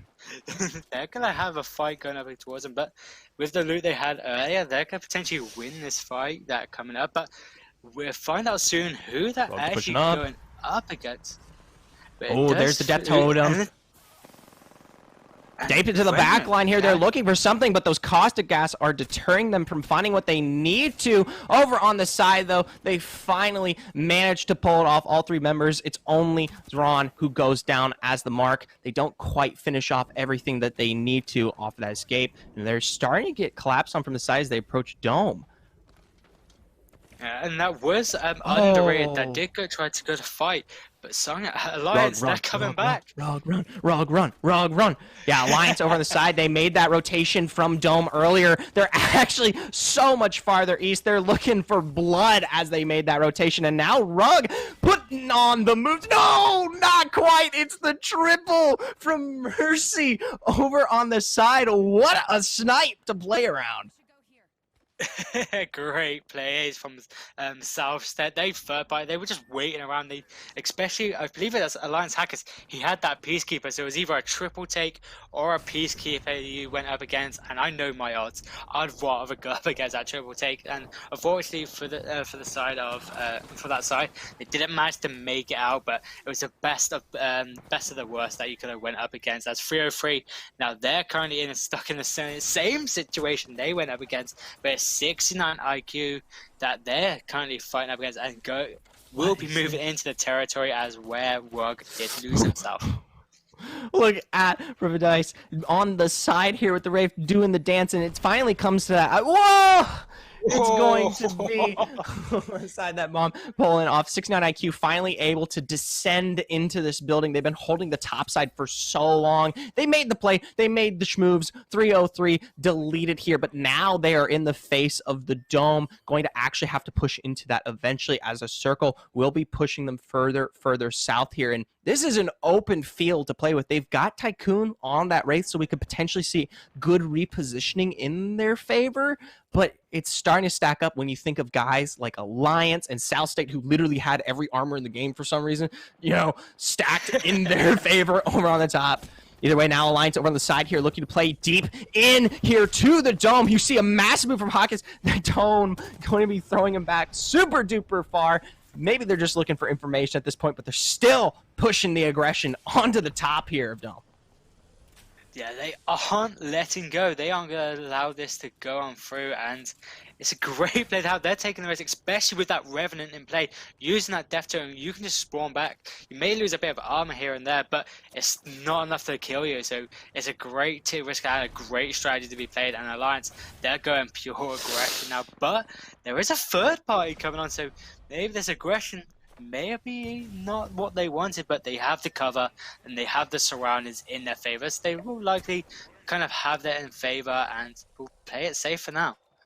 I don't know if it's completely in their favor that Caustic putting the work in, just absolutely collapsing in the pressure. They have the inside advantage into the Storm, so Alliance has to step out eventually as the Storm is right on their back here. Like, look at that. Look at that. Look at that. That's so rude. New Esports, they aren't allowing Alliance to have the potential to reduce the space. They're saying, no, this is our building, you are not taking it. And they've now pushed Alliance away and now into another fight with a team that is very close by. So now this is something they have to do about mobile respawn beacon coming in. Right, Alliance, they managed to get out. They're over on that side, and notably, I want to bring up, just because we did see it, Cooler is still alive on the very edge of the southeastern side here, so they're still accruing what they need to for the tournament as a whole. Alliance trying to wrap around here. They might find themselves pinched, though, if they push too far forward here into Dome. Oh, they're just waiting. They're waiting for 69. Waiting for them to come through, and they will come on through, and they've just got some stuff coming through. Well, that's damage coming through. That's South State. I believe that was the Prowler as well, because they're picking up that from the care package as well. It's a definitely good gun to have, especially with the short range, with the zone closing down on them, and with this quick zone coming in round 5, it will hurt, and it will hurt quite a bit. So they definitely don't want to be caught out into the zone, but they do have the Wraith Portal available for themselves. But Alliance Hackers now he's able to take down Kick, and they're going to have a fight themselves against Kick. But as you did say, they're pushing up here directly into 69 IQ. That Dome doing so much work for them as they're able to play defensively. Notably, Mercy's already down here. They can't stick any kind of revive as that Dome finally comes down there. They're playing to the best off of the cover here, but the ornaments keep landing through. You've got Bronzy. He's trying to land it out. That's going to be that EMP. Can't quite get the ultimate down when he needs to. That push from 69 IQ still coming through. Pride is so low. He's trying to stick that med kit. He does manage to find at least the shield cell, but now behind them over on the side, over the wall, Alliance. Pride trying to come through here. He's going to run straight over into 69 IQ. He's taken out, but Alliance, they are the third party. They are ready to go here. 69 looking so bad as Alliance can do anything they want. 6 kills on the side of Hackers. Yeah, you can see that Peacekeeper is doing work. Using this Revenant, and didn't notice, but yeah, he's using Octane as well. So they went pure aggression. Revenant, Octane, when they see an opportunity, they aren't just putting their foot on the gun. They're making it go through the goddamn floor, and it's worked out 6 kills. And with these teams going on these third parties, especially with Pride, it had nowhere to go. Zone in front of them, and 69 IQ, they're just going to pick up the pieces, because with Alliance, they just went in, walked away, and then they're going to wait for another kill to go take from someone else. Look at the pressure. 69 coming in here. They're going to be right in the face of Alliance. That revive stuck not quite as Alliance continues the pressure on the side. Great massive play there, but it's not quite what is needed from Slayers as he goes down. Smeg now running back out, but he's still in the storm. Portal through once again into the face, back into the storm. Either way, they're dead. Cooler now looking on the side to go for the collapse, and they do find that kill onto 69 IQ. Alliance going to be looking for the response now as they dive deep here onto the top side. Hawkes is already down. Bates looking low. You've got this Revenant over on the side trying to heal the best he can. It's going to be... I'm losing it out here. I liked what Hackers did there. He used the jump pads He used a jump pad, so when they come out, he was going to get chucked straight back into the zone. And because you're in the air, there's literally no way you can go with the zone. You are going to be faster than that zone if you're going backwards. Great strategy to have. Just use the abilities you have and just get rid of someone, and you save the bullets you have. Alliance doing amazing of a job taking out New from the top end here. It's going to be a Cooler versus Alliance finisher deep into the front as the storm goes lower and lower. You've already got Nast and down on the side, and even in the face of a collapsing circle, Alliance still manages to find that victory. Great plays, great shot. They did that aggression. Oh no, that's Cooler. No, it was Cooler actually. Cooler pulled it out. Cooler. My apologies on that one. It got a little confusing. Yeah, that's the thing. With these high octane, high powered, and high speeds, especially with that Revenant, with that octane, there wasn't that gas pedal was straight down through the floor, and it was great. And it showed having the hold and the attack, the aggression can go up against each other, because looking at Cooler, they had kind of more of a hold down the fort kind of strategy and meta for themselves with that caustic, with that Wraith, so they was able to move across, and they was able to stop it because of those caustics. Using those gases, they was applying damage here, there, and everywhere, and they was just able to work as a team, and they worked out well. But can't take it away from Alliance. They did so much, especially in that area of Dome. Whenever they had an Octane jump pad, they used it, they jumped forward, and especially with a Peacekeeper, one of the best shotguns in the Apex scene, it's just going to be so much damage being dealt with, and there was literally nothing they could do because they had nowhere to run. You had Lava, you had the zone going to tweet, and you had other teammates, other opponents shooting towards you. So great plays from Alliance, but we have to give it to Cooler for winning round 3. Yeah, absolutely. Puts them in a great spot. They were sitting in that third kind of position on that scoreboard. So now moving into the second half of these games, they're going to be looking a whole lot better in the face of teams like Alliance. But notably, the holding of the position was consistent throughout the entire game.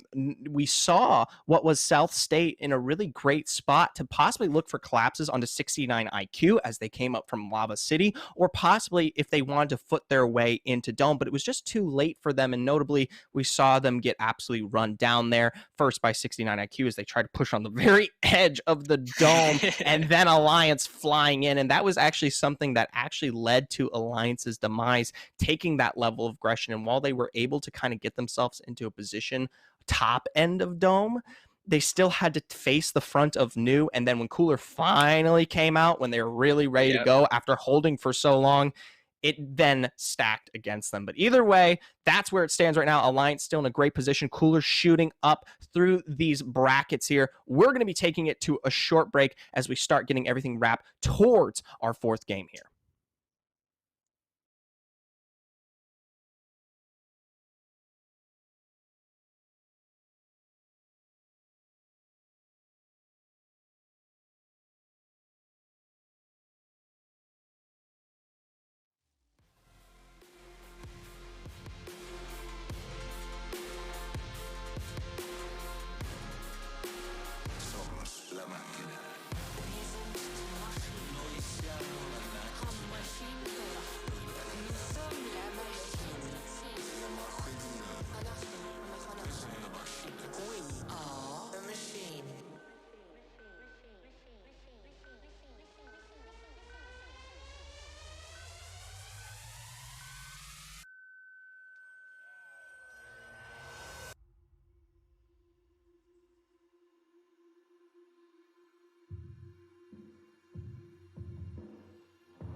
Welcome back, ladies and gentlemen, to the Boom TV Proving Grounds. If you're just joining us, we just came through third round here of the night. Big plays from teams like South State, Alliance, Cooler, who took a massive win, 69 IQ, of course, and new on those last fringes. I'm Zephyr, your play-by-play, joined by Brilliant Frame is the color here.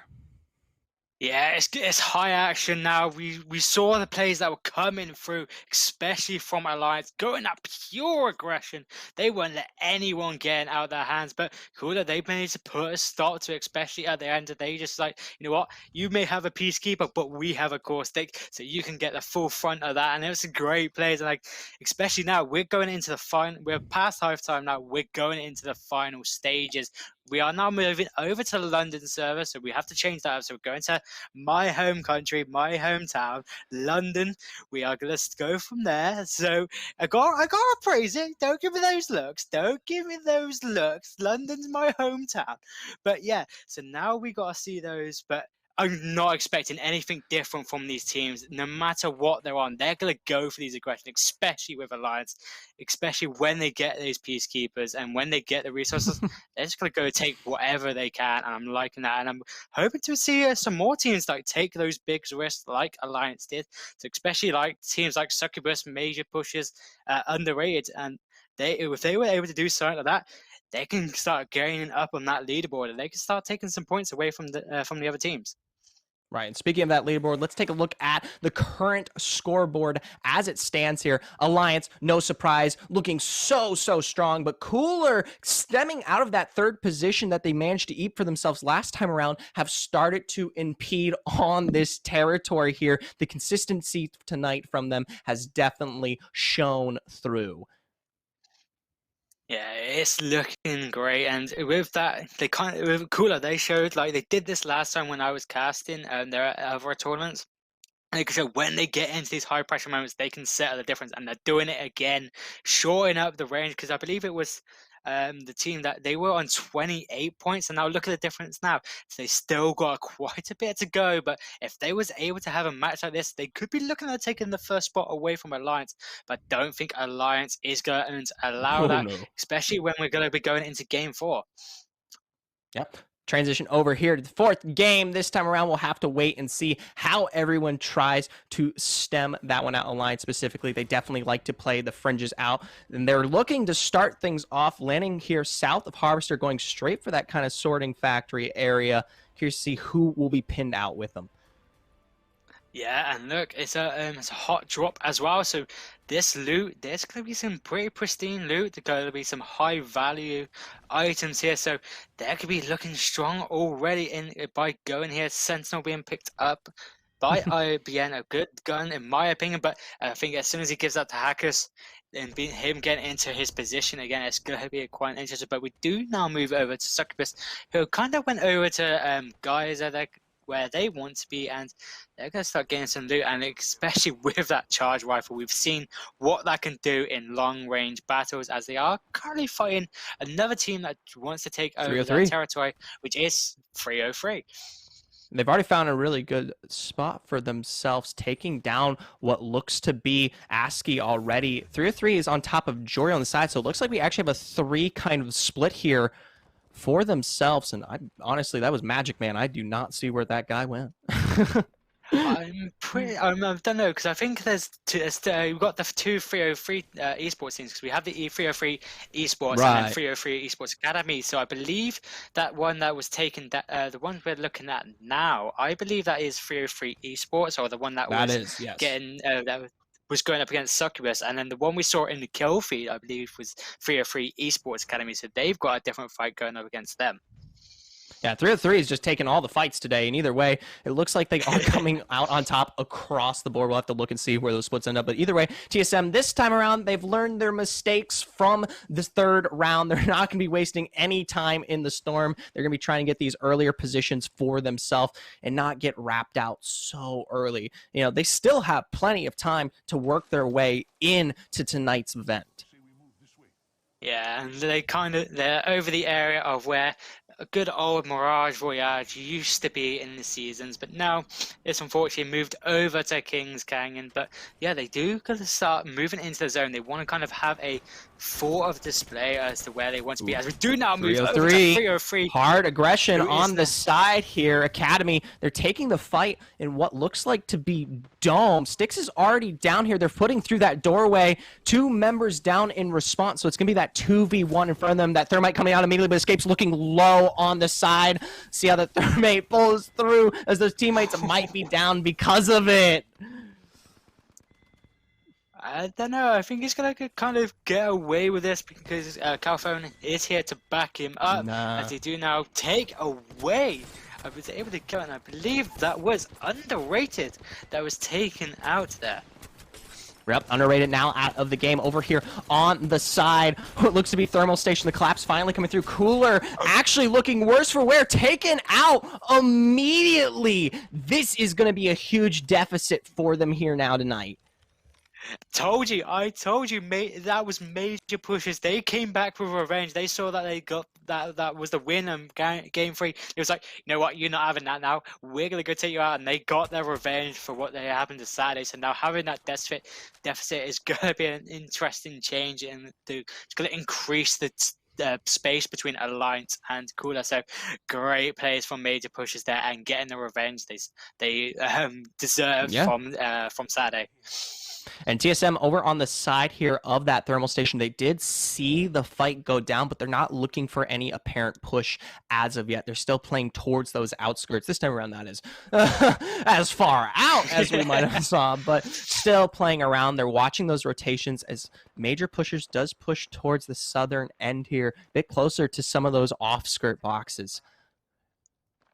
Yeah, especially with Reps using the G7 Scout as well, he can kind of use that long range to help him out, and especially seeing as that they don't, as you said, they don't need to push either because they know that they're kind of in the middle of the zone, and they've got another fight going on as well. If you're the side of major pushes, which isn't I'm quite sure that isn't TSM. So TSM, if they want to, they can kind of go a bit more aggressive here because of this third party and start picking up the pieces, especially with 9M. Is Solidified. his armor.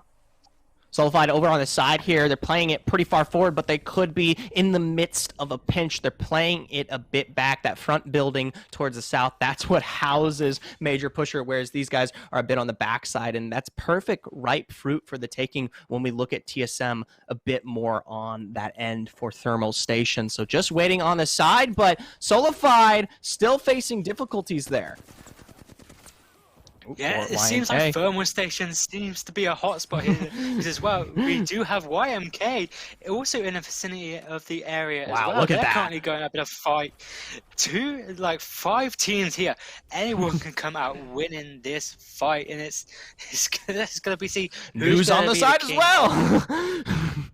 You got new Pusher, Solidified, YMK. They're all in the area. No one's footing. We did noticeably see TSM pulls back to the north. They realize that this might not be the pudding of flavor. They're a bit more of some vanilla over chocolate fans. So they say maybe later the dessert isn't sweet enough for us. We'll have to come back. Either way, Oboe here coming out, running from that south side as we do see the rotations coming away from that thermal station. Rob is down, so Mimu and them. It is TSM. TSM is on that chase from the rotation. So now we know the reason why they pulled out, because I was thinking because they had the potential, start third party, but this is the reason why. Because I believe Obey they took out Kick, so TSM heard this commotion happening. It was like, you know what? Instead of third party and thermal station, that's gonna be going there for a while. Let's take this.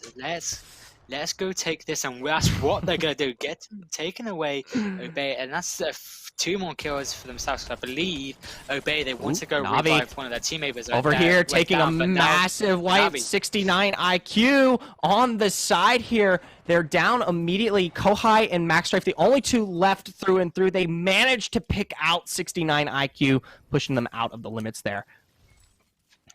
Yeah, this is looking great. Everyone's starting to set their territories now. TSM took out Obey.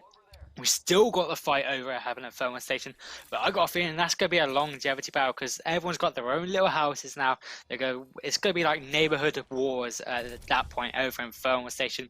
Whoever starts to poke the most damage, and then who wants to not antagonize their neighbors to say, that's when they're going to start. But it's going to be kind of a stalemate at this point. They're going to go back and forth, but nothing major is going to happen until someone wants to put that pressure on, like it is happening, seeming to happen now, as we do have Postkill and his team currently on the top. As you said, New Esports, Yeah. they're currently getting scanned by someone who's using that Bloodhound.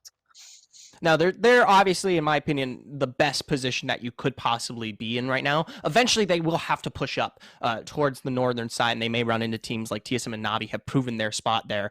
But for this current fight, when we look at guys like YMK and Major Pusher, they are far more east into a high ground, playing around that caustic on post-kill, and they really do not have to move. And anyone who begins a fight, whether it be Solified on the side or Pusher, it's an easy cleanup. So everyone is just footing right now. They know the ball is in their court. Oh, wow, look at that. Yeah, yeah, it definitely is. And this is now Team F8, who is currently in the middle as well. So I believe that's, what is that, 6 teams now that's in Thermal Station? And I definitely agree with you. Having that caustic there, he can stop the pushes, and when the pushes start coming in, those caustic gases going to stop the movement. South State is here too. South State is also here. I feel like there's just too much crazy going on at Thermal Station tonight. It's like that's what 7 teams now. So, and everyone knows where everyone is, and this is the situation that you got to be in now, because you can go fighting with one team. That's what Bronzy and his team are doing. They're South State. They're fighting this team that's kind of at the southern end. I believe may just be out of the zone. But then you've also got the other team that we were just recently talking about, Team F8. They're just underneath the New Esports. They're in that room and ever. So anyone who starts to move out, they've got 3 other teams they got to fight, like Navi has to do right now.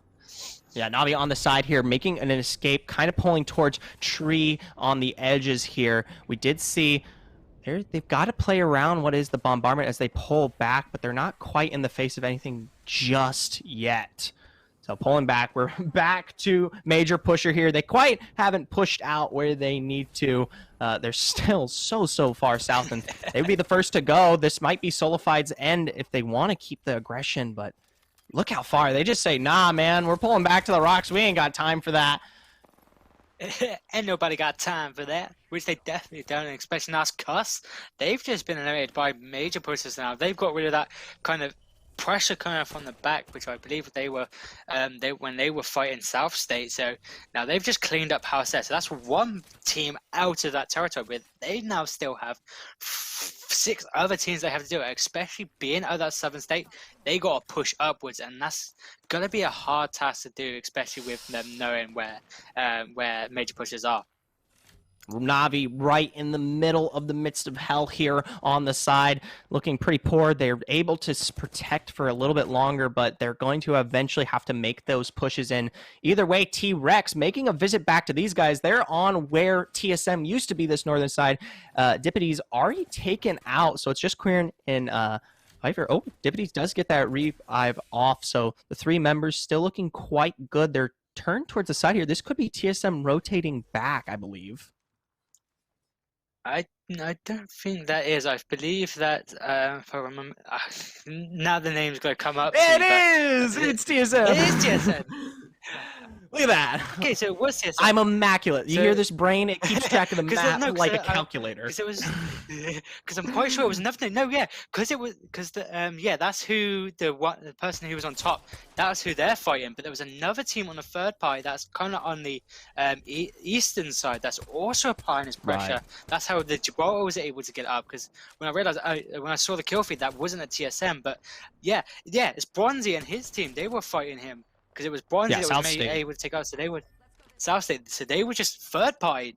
As I said, this is going to be third party central right now, especially in the Thermal Station, and especially here. Look at that zone. South State. they don't have to move anywhere. They can just stand here sitting pretty and just wait for the opportunity to arise, and that's definitely what they're doing. I love this. They're just taking pot shots. They'll charge themselves up, make a pretty shielding for themselves if they play off of a lot of those Evos. So we'll have to wait and see. The Storm is still not really forcing them to be as aggressive as they would need to, especially as we see teams like Na'Vi on the side start pushing in here from the east. But I am interested to see how the engagement over here with still Major Pusher, now TSM on the north side, T-Rex apparently playing off of it as well. All these teams still haven't quite collapsed onto each other. Like, there's T-Rex, look at him. He's getting shot by Mercy. And then, as you said, he's got TSM just behind him, so he's got it's kind of pig in the middle action there. So it's going to be interesting when this final zone comes in, because we still do have 12 squad. When the next zone comes in, it's going to be the make or break difference, because these teams, especially teams like Bronzy, South State, their likelihood that they probably have to move off of this high ground, and they haven't got much area to run, because with so many teams around, 11 other teams, they know that South State is up there. So as soon as that movement starts coming out, this is where you see like teams such as TSM and T-Rex, they're going to start applying some pressure onto the side of South State. Right, Major Pusher here on the bottom side here. They're actually not the farthest team south, which still blows my mind, but they're in a really good spot in terms of how they've built themselves up, right? They may not find quite the position that they need to as the circle closes in, so we'll have to wait and see, but I easily think they could take this fight here. Look at that. Beautiful shots on the Na'Vi. Yeah, it definitely is. And I'm liking this kind of Kuhai. He's just using his high ground. He's relaying the information to his teams to see where everyone is, especially now with, as you said, Major Push. They spotted Kuhai, so now they know that if they want to go into that building, if Na'Vi wants to go into that building, they're going to have trouble to get in because they are already aware of their surroundings. So their likelihood is for the side of Na'Vi, they're just going to third party on these battles and just kind of apply some pressure towards a Major Pusher, so they don't have the chance, if you're Major Pushers, to kind of reduce that space between Na'Vi and them. TSM here a bit further forward. They're still playing off that. They take kind of the position where we saw T-Rex, as T-Rex actually managed to pull off YMK, so they're currently now out of the running on that end. But TSM, they're not having to push in as far as they... Wow! Snipe down actually taken through there. How gonna have to put down the dome, make sure to get them back up this time around. Beautiful snipe on the side there. Yeah, so Alliance, they kind of came round the sides. They went, tried to get over the lava and kind of be on the outskirts. TSM, they spotted them out, and looking at the kill feed, Mercilessly, he was able to pick off one to down him. So I believe only one member left of Alliance, but the likelihood is they've probably got a revive. But as I keep saying, this is going to be third-party season. Everyone's going to third party. Everyone's going to take pot shots here, there, and everywhere to see if they can get some down and get some kill points added to the leaderboard for themselves. So, like Na'Vi's doing right now, as they manage to get off the rock and head over into a building for themselves.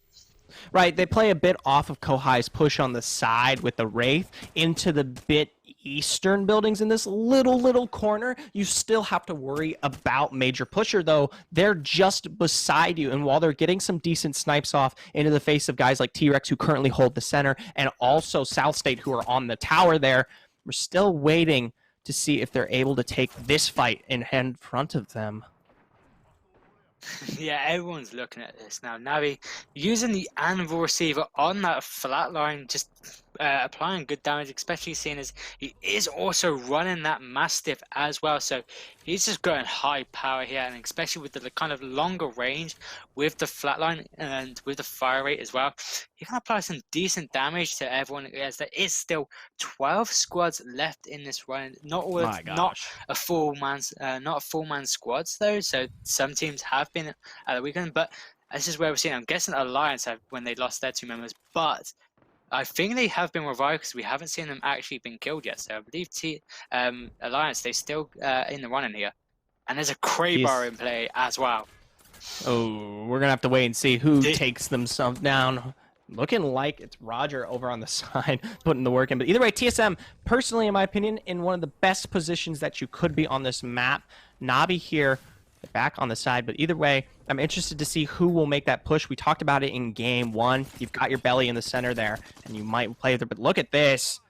Max Strafe, like you talked about, playing off the high power. He's guided for himself, and that's going to be that defensive bombardment. We see the run. It doesn't matter. Cuss out either way.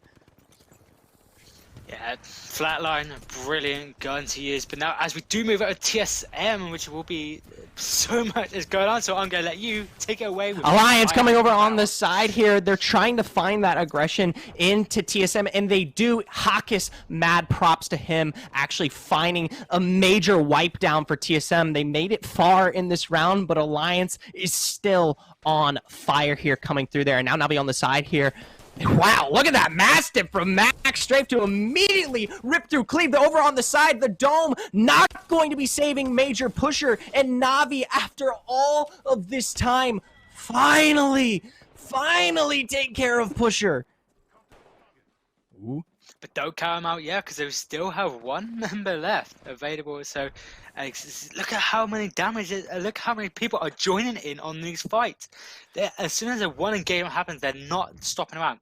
They're not going to say, you know what, I'm just going to take a tea break. They're pushing in, and look, Navi now, they are so low on health, but they do have the armor available for themselves, and that's Revenant Lover now has just been taken out, so that is now Major Purposes finished off. But it's this building that Navi is currently in. They got everyone want to take us. T-Rex, notably, they're making that push, putting the pressure down. You've got a heavily aggressive move there off the Wraith portal, but they haven't quite set it up just yet. Still over on the side here.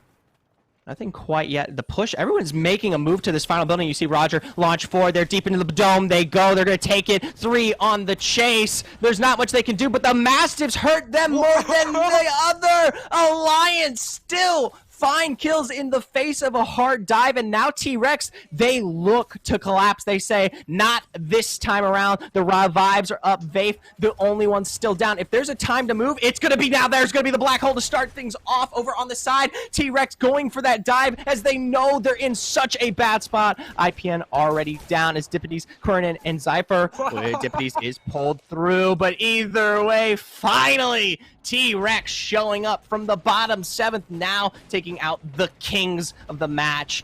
But here's that third party like we discussed. I'll let you get a brief there because so much is happening with the with Mercy. Bronzy, he's there. His team is pushing up. Mercy only getting it down onto T-Rex. So now he's only just running away, trying to get away as they can. They're the last member of T-Rex, and it's kind of seeming to do so, but it's a bad situation to be in with Bronzy, which I believe is South State. They just moved away from that high ground, now moving back onto it, and they're setting the Horizon bubble coming up, Horizon Lift, whatever you want to call it. And now we got the last engagements coming through for the side. Oh no, this is cleanup central. This is easy. This is completely free. It's 2 squads left on the side. South State, all 3 members living alive, ready to go. I'm pretty sure it's just one quick cleanup and the game will be done. They're going to be making the return over on the side here. Clean up. They didn't even realize that the game was already in their favor. South State, after an intense control on that mid tower, take the 4th round here off a great third-party collapse. Yeah, and that's interesting as well. So when they get one of the last teams left alive was 303. He was just hiding away. He just wanted those placements points, but was unfortunately been taken out from the side of South State. But great place from South State, holding that high ground. As I said, they didn't need to move anywhere, so they were just able to gain those Evo shields, use the resources they already collected from thermal stations. Then when these fights were going on, they were just able to pick up the pieces, apply damage here and there, and when they were able to go into these final stages, they already looted. They already had so much armor, so much resources that it was just like free pickings for them. It's literally them walking into an orchard and taking which apple they wanted. It was great plays, and Thermal Station, it was a great end and a great area great territory to see the action. And We've been there since the start, all the way to the beginning frame. All right, Thermal Station in Central has been the name of the game here for round 4. Okay, It- I will say to yeah, touch round. a little bit on the scoreboard before we kind of move on. Cooler taking out that early will definitely put an impact on their placement as they did stand in second. Alliance managed to pull out for as long as they did, so they're still in a really great place. I don't think teams like South State and them have actually made the move to take those higher positions, so we'll have to wait and see. Yeah, I do feel like so for now, because we're good, like 2 more games left. You know that you kind of have to apply some pressure to Alliance now. They have the more you can, the earlier you can take them on, the more you can reduce that space. So, but it's going to be a hard battle to have because Alliance they've shown that in any situation they can be whether it's a losing state where it's only one member left. They can bring it back, and that's what they did when we saw it in Thermal Station. They only had a Gibraltar left, but because they was able to push in and out and have the strategy, they was able to win that fight. But they did get third party, but it shows that you have to kind of apply this pressure, apply the opportunities that you have to kind of reduce the space and have an opportunity to start taking that first place away from Alliance. But they are going to definitely make it a hard battle to have. Right. So the competition still ensues. Alliance, the dog to beat at this point. Cooler, while they were taken out low, they're still in a really great spot as well. So 2 notable teams to keep watching here tonight. Either way, though, we're going to be taking it to a short break as we get these teams moving on the way towards the 5th round.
Welcome back, ladies and gentlemen, to Boom TV's Proving Grounds main event. I am Zephyr Play-by-Play Caster, bringing you this European guy, Brilliant Frame, also as my color.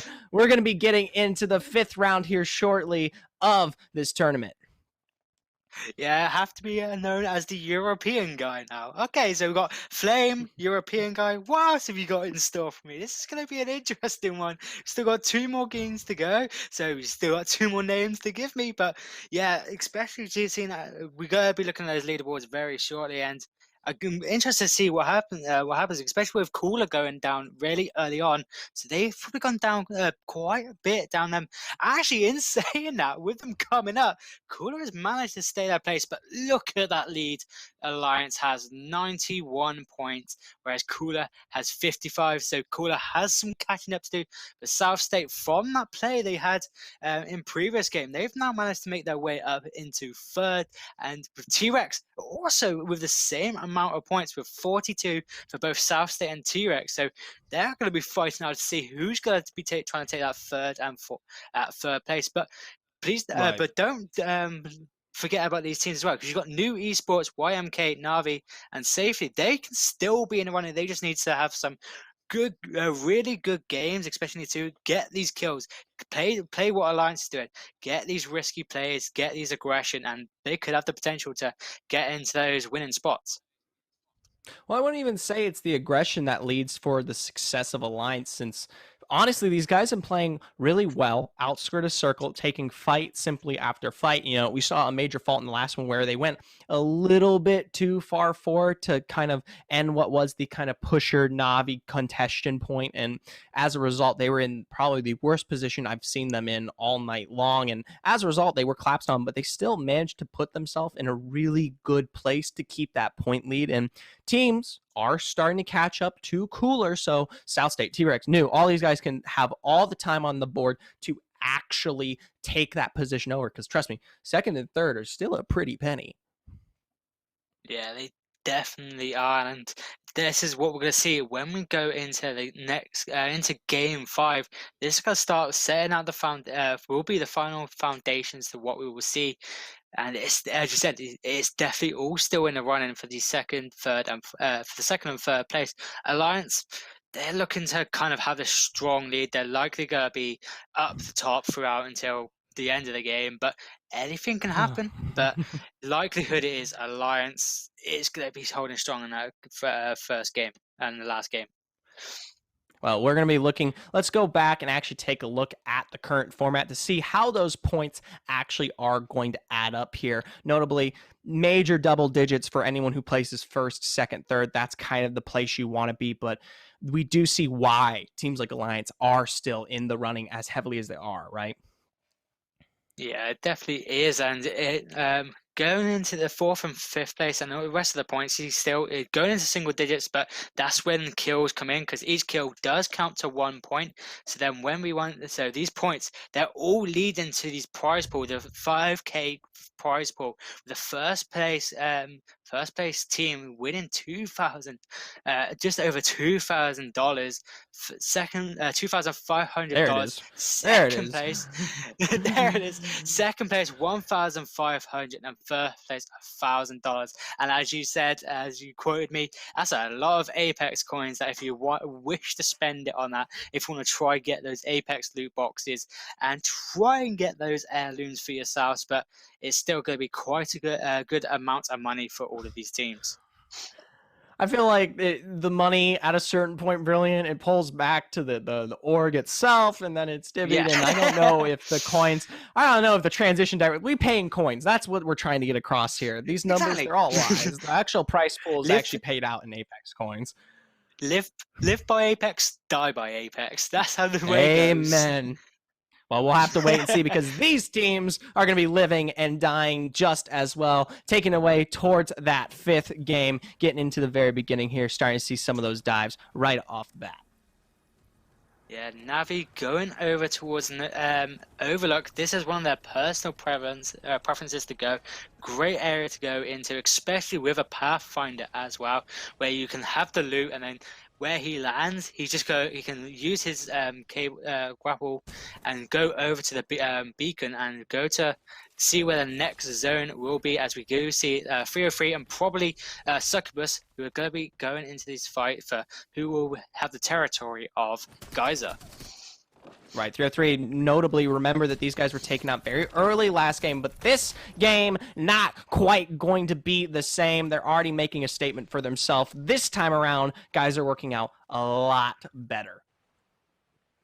Yeah, that's a definite benefit to have already taken out the Wraith, so they have no Wraith portal available, but now it's going to be Hierarcha going against Paradise as well.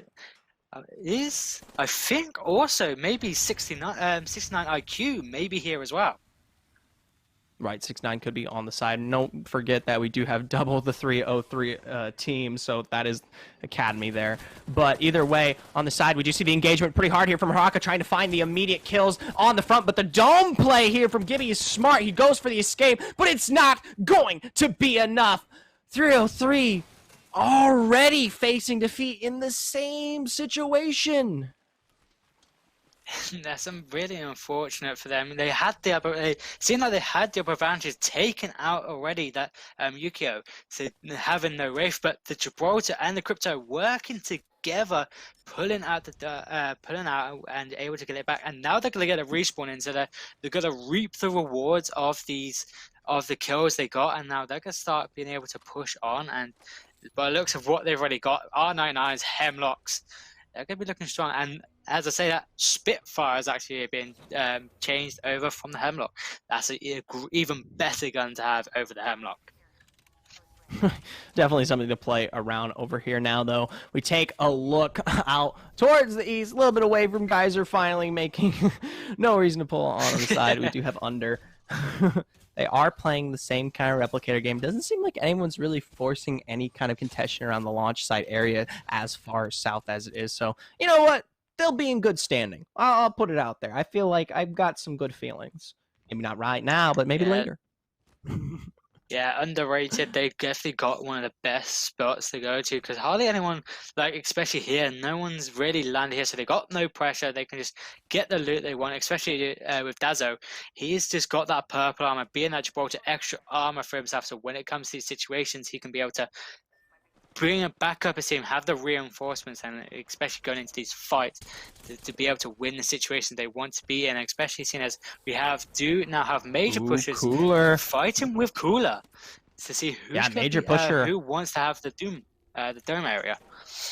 Right, major pusher on the side here, playing off of Imps, very aggressive on the front. They haven't quite gotten the lineup that they need, but I think their objective is to get in position with Dome first and then wrap back around and find themselves in a better position. Cleve is taken a little low there as we do see the rotation. Cooler's taking full advantage of this time period to get themselves healed up for what will be the inevitable fight. Yeah, I'm quite sure that might have been underrated. Going from the launch site area and just applying some long range damage, so they're going to be possibly pushing up towards this, because they have to kind of get into the zone, especially the new zone area being located. So there's maybe not sometime soon, but they will definitely be coming up to this area where Cooler and major pushers have been fighting, and possibly third party the fight that went on. I think Cooler's making a good decision here, though. They're pulling it as far as they can out of it so that there is no essential third party for them. They're going to be the responding team. Now, notably, they're going to be probably heading towards the southern end of Dome to kind of work their way into that ring without actually having to take the contention against teams like Major Pusher who have made themselves known. So definitely a good response, but they are looking pretty low in terms of armor scaling. So if they are spotted out in terms of what they've got on their belt, I could see a very quick collapse. Yeah, it can be, but I'm liking what they're doing, because Cooler, they do thrive on this edges of the zone area, being able to pick off teams, being in the southern area as well. They don't have to worry about being third by, as you said, because there's no one behind them. There's no way anyone can be behind them. But now, as we do go over to the launch site area, we do have Underrated currently in a battle with another team just on the northern side of them. I love Dazzo. We talked a lot about the power that he's got on his belt, and you see him putting it to work, jumping through the portal, deep into the fight. He's not worried about anything in the front for himself. So I think we'll see how they'll face up here against New, but New actually gonna get collapsed on from the side. They're being pinched as we see the rotation out from the northern end of launch site. This could look pretty bad as Solified. They're gonna be making the move here. Yeah, it's going to be one of those situations because I believe that's now, what, 3 or 4 teams that's headed their way over to the launch site. So, again, as you didn't like previously, but it's going to be whoever wants to take launch site, and it is going to be Solified. They're going to start taking this area, and that is, I believe that's underrated. They managed to take out one of the members that are currently trying. New esports. They take out New. Sorry, sorry for that. Yeah, completely. They're gone. New, so now, and now they're not the response is trying to come through. They're trying to make sure Solified doesn't quite get to this top position. That Dome's doing a great job making sure they're able to push up, but they get the response. Horizon putting pedal to the metal, forcing them back here. Underrated do come off a great win, though, taking those 3 kills advantage, and now the push from Dome might be coming through here. Either way, up in the city fragment, we've got Kick taking a pretty aggressive take under here. You see Denze with that Mastiff trying to pull it out on the backside. Yeah, it's one of those situations again where they got to fight the zone and another team coming towards you, but having that Mastiff in your pocket, taking out Obey, is going to be a definite benefit. How high damage towards Obey, and that will be, I believe, Obey taken out, or I'm quite sure maybe one member is still left alive. Yes, he's still coming through. And tried. Oh, he managed to win that. They find Obey it. got that. Obey finds it off the side, 0-0. It definitely isn't 0-0 because that was a play to have use the zone to the advantages, applied down, and because he was waiting, he had gained the opportunity. He had nowhere to go. So it allowed Obey just to push on forward and revive his teammate, and they will be able to get a beacon respawn in, as well as Fragment does have a respawn very close by. I will say it's in a bad spot for them, though, as they are very deep into that storm. And if anything, what can teach us, TSM in round 3 showed through that if positioning doesn't come through, you find yourself into the face of someone else, you're all but dead. Either way, TSM, they see a bunch of that fighting over onto launch site, and they decide, you know what, not today. We'll be back around a little bit later.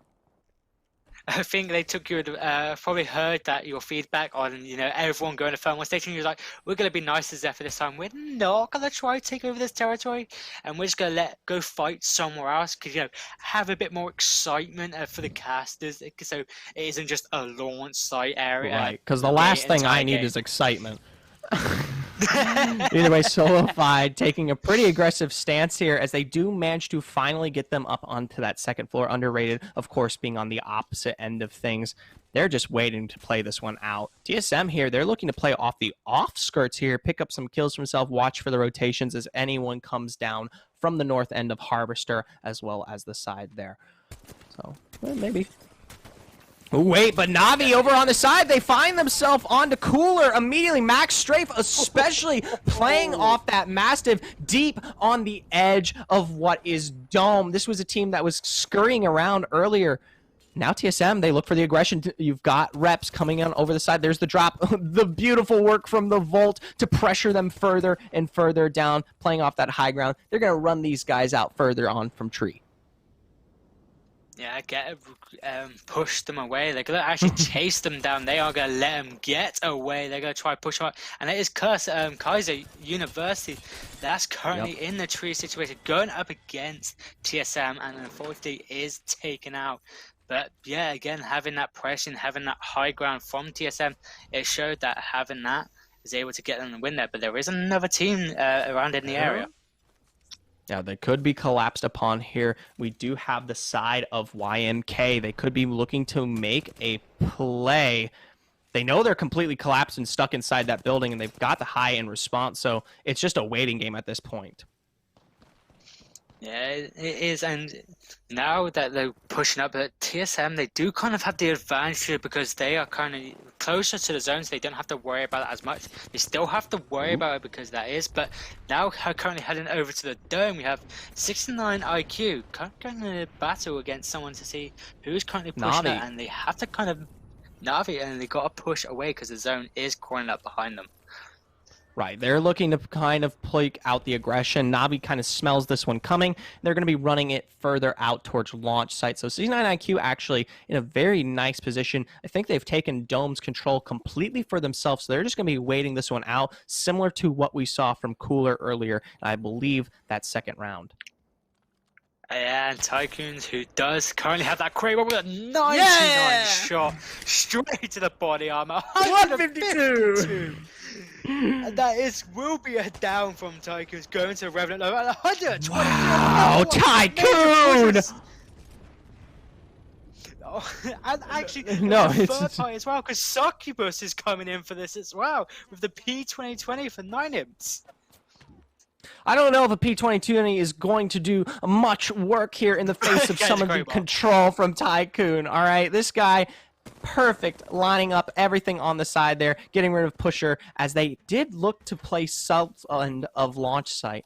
So, bit of a shame on that one. But, oh boy, T-Rex, haven't seen these guys in a while, but they're in a great position to line themselves up for that second or third position, or even contest Alliance when the time may come. Pushing in, starting towards that dome. They may run straight into 69 IQ if they head a little bit more south, but I think they may just take control over this area for a while.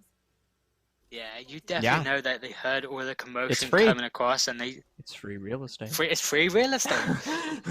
But real yeah, estate. and they, especially now, they have the loot, especially with this charge rifle that we've seen them use quite a few times, and it's definitely a favorable weapon for them. So they're putting in the power and putting it in. But now, as we do head it over to launch site, Denzo and his team, K-Swine, underrated. They're trying to get themselves situated in launch site, throwing ornaments to see if they can get some extra bit of damage when in these fights. Right, you've got K-Swine immediately on the edge there. Dow, they're trying to play a bit forward. Reminder, it's going to be the rest of Jory and his team taken through his underrated take final control of this area. Oh, maybe not quite. They're actually still engaging on it. Good door control. Wraith going to be trying to run this one out. His Horizon is back on the edge. He takes high ground. He knows what he's got in his belt. Breaks that armor. He's going to be making sure that this area is home sweet home. Yeah, definitely it will be. It's definitely better than being in your own home, and then when people start to come towards you, you know the situation you'll be in, like TSM are right now in the situation TSM. with these massive... Wow! Snipe down deep into that backline, straight onto the totem, behind everybody. The rest of TSM is looking worse for wear, but you've got the play on the back end. Sadly, Snipe down doesn't quite find it, as YMK are able to eke that one out. The totem just allowed Ron. The dreaded reload. He had no ammo in his bullet, so he had to spend time to reload that weapon, and that time it allowed the Revenant to just spin around, the Rogue just spin around and get the kill. Really unfortunate for them. Really unfortunate for TSM and that dreaded reload. Now, you know what's more unfortunate? Underrated. Poor guys. They managed to get control over the area finally. We're eeping it out on the western end of launch site and Solidified. They finally said, our time is now, much akin to your John Cena memes earlier, and they managed to eep that one out. And 303, it seemed like he just wanted to get into the area of Dome, but was just 6-9 using that IQ for themselves and spotted out 303. And before he could do anything and get into a safe space, he was already taken out by T-Rex. Now they seem to be in a fight in the outskirts of Dome. They're running straight into what they despise the most, the edges of 303 and 69 IQ towards that center there. They're going to be having to place one out as now Obey looks to finish what they have started. T-Rex is going to be running it as far as they can out to the back, but the defensive bombardment is going to keep them slowed through 0-0. This guy has been on fire this round. Yeah, the sole reason why Obey is currently still here and in the final zone areas, but he seems to be having a little bit of trouble with all the teams around him, especially with a team that's currently high on top of him. Right, he might be a little bit too far forward here, so we'll have to wait and see. Do have T-Rex playing very far back towards the outskirts of Storm. No surprise from them. They've done this before, but they are right in the face of 69 at Dome, and of course, Obey directly in front. They're going to be trying to make that move as they maybe will look to play on the very left edge, maybe work their way up towards Dome, but I don't think Obey is ever going to allow this. This is pretty much it for T-Rex. Yeah, Well, unfortunately, 69 T-Rex, has they something are to in say. Ooh. Oh, they're looking for the Yeah, push. They it's try to go unfortunate up the side. No, either way, they still manage to take it. Dippity's the only one left alive for T-Rex. They try to make the push out on the side, but Obey finally getting to put in the work that they desire. Dippity's looking for the run as best he can, south end as well. He's going to be healing this through and through, but he's going to be walking straight into the Infernal Flames of the rest of these teams here. I'm liking this play from Obey here, going through the kind of cavern area. If they managed to get out of this, but unfortunately not. It would have been. I'm liking this nice play here. Oh man, come on. They missed the one. They missed the one key component there. That was the Wraith. If they had that Wraith, that would have worked out so well for them. But because they had the Wraith, was unable to have it. Result is the only one left through for Solified here. They're playing off their teammate shields. Either way, kill still finds its way through for Solified. They're looking pretty bad, but they'll be able to heal up before they approach Dome at any given point here. 69 IQ, we haven't really discussed in a while, but they're still leveling complete control of this area.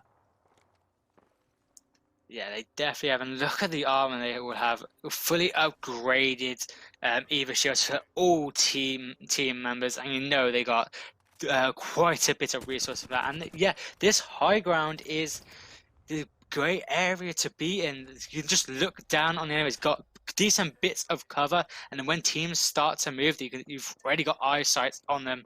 And shooting down is always better than shooting up for when playing Apex. Yeah, I guess that would make sense. High ground has its advantages. Who would have thought? I mean, not me. You never know. You never know. Someone might be new to the Apex scene. I do know. Check out this stream. You don't have to be in the Apex scene to know high ground's better. Have you seen Star Wars? There's literally a whole meme about it. I know you're a boomer deep inside, but there's plenty of good comedy to be said. Well, I can already see the Twitch hate coming, but I've never watched Star Wars. I can already hear it coming. Bring on the fire. Bring it on. Here it is. Here's the hate. Yes, I've never watched a Star Wars film, but we can go over that afterwards because now we are in the top 3 to see who's going to be winning Game 5 with 69 IQ still maintaining this high ground for themselves, and I believe Solified still on the launch site area. No, Solified is, I believe, out by this point. You do have, no surprise, it's looking like, my apologies, let me make sure I'm not butchering through. I want to make sure. South State, they do find themselves, I know, crazy. South State, they are pushing up onto the edge here, Mercy and Pride. No surprise, these guys are always on the outskirts. They're finally going to collapse in what seems to be a massive pinch. 69 IQ could play around this if South State goes in too hard here. Yeah, it doesn't look like there is. They're going to just use this one little Queros on South with Bronzy using those caustic gas traps for just to maintain that space between where they have between the smaller dome and the kind of place they're situated themselves in right now. But they don't have much shooting points for themselves either, so they can't necessarily third party. So they need to kind of get a bit more aggressive for themselves. But this area so far for themselves is looking good, but if they want to start getting some kills, they may need to start moving over a bit. Right, we'll have to wait and see how Succubus ends up. They're completely being watched from both 69 and South State. South State's starting to make a move as Bronzy's pressuring out with those caustic traps. Going to be putting his team in a better position as they are going to play off the outskirts of the entrance here. Oh, look at the rotation here from Succubus. They're trying to get out, but it's not going to be enough. The rest of his team launched through a 69 IQ, finally make the move we've been waiting for, but the response is so quick off of the end here from South State. They are giving a little bit of time. 69 does manage to get their health back up into the front, and they're going to be playing around, but they don't notice the Caustic on the side. They're immediately down 3-2 here. Now Smeg, the next to be ripped out on the side. Good response from Slayers, but the rest of his team continues to heal. Meanwhile, 69, he might try to foot some sort of revive, but South State, they're playing it very well. Oh, just as I say that, Caster Curse Bronzy's taken through. Oh, he's up. Good play off the dome. Oh yeah, and I've just noticed as well that South State, they're using a caustic and a Gibraltar composition here, which is gonna be great. They have the caustic gas trap and gas grenades, and with that Gibraltar bubble, they're looking to be having a strong defense here. And where they are right now, it's gonna be a hard battle to try to get into. But 69 IQ, they seem to be giving South State the work that cut out for them. Right, but remind, there's no defensive bombardment to play around at this given point or anything of the sort in terms of area control. We're going to be really expecting some of those gas traps to definitely come to full fruition. But 69 IQ, they're looking at their very peak best. They've been waiting on the side there of Dome. They come through all full Evos ready to go. Meanwhile, Shield Cell after Shield Cell having to be traded here from Succubus as they are slowly losing out in the poke battle. Yeah, and the zone is closing in, so they've got this issue to deal with as well. So the closer this zone comes in, the less space they have, of course, I know. But look at the damage that's being put in for this, literally toe-to-toe. Literally toe-to-toe immediately. You see the response from Pride, the Peacekeeper playing off the edge. South State, insanely aggressive. Even in the face of massive full-on Evo, they still managed to take that one out. Yeah, as you said, dome, and as soon as that Peacekeeper came on through, that was it. Able to get down one of them. That was it. The snowball effect. The snowball just kept on falling down that hill, and it allowed South State to just push on through, and it's a great place to have. And as I said, that zone was the main factor there, pushing them together, dome to dome. Just gonna keep saying it, and that's a great place from South State. 69 IQ. They had, as you said, they had the full Evos, but you can't be a Peacekeeper. When that's full front in your face, you just got nothing to do but to chew those bullets. That's honestly incredibly impressive because now South State easily is in high contention to even take it all as they push themselves, in my opinion, from what I'm keeping track up to that second and even third position. We'll have to check that later. But either way, good play for them across the board. Massive control time and time again through this match, pushing up on those edges. And sadly, teams like Underrated, Solified, who took early engagements and found really great fights, Obey, T-Rex, the collapse was just too much as they eked out for each other. And then we saw the outskirt plays from 69, Succubus notably as well. And then, of course, our winner, South State. So big things to watch, but we only have one last round. Yeah, and that's interesting as well, because worth through now, I'm trying to work back, but Alliance, we didn't seem to pop off that much during that round.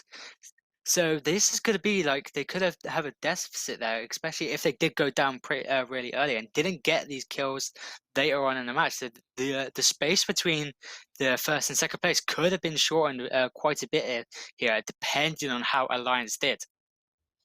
Right, we'll have to see. Cooler did manage to make it a little bit far into that match, so they will be obsessing a little bit of a point advantage as they played around that backside. Sadly, we're taking out 69. But either way, we're going to be showing it to a little bit of a break. Stick around. Stay tuned for what that leaderboard will look out to be. We will be right back.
Welcome back, ladies and gentlemen, to the Boom TV Proving Grounds. We're going to be bringing you here shortly the final match of the night that will set every single point in stone. But before we get to that, if you're just joining us, I'm still play-by-play caster Zephyr, joined by the lovely Brilliant Frame as my color here for the night.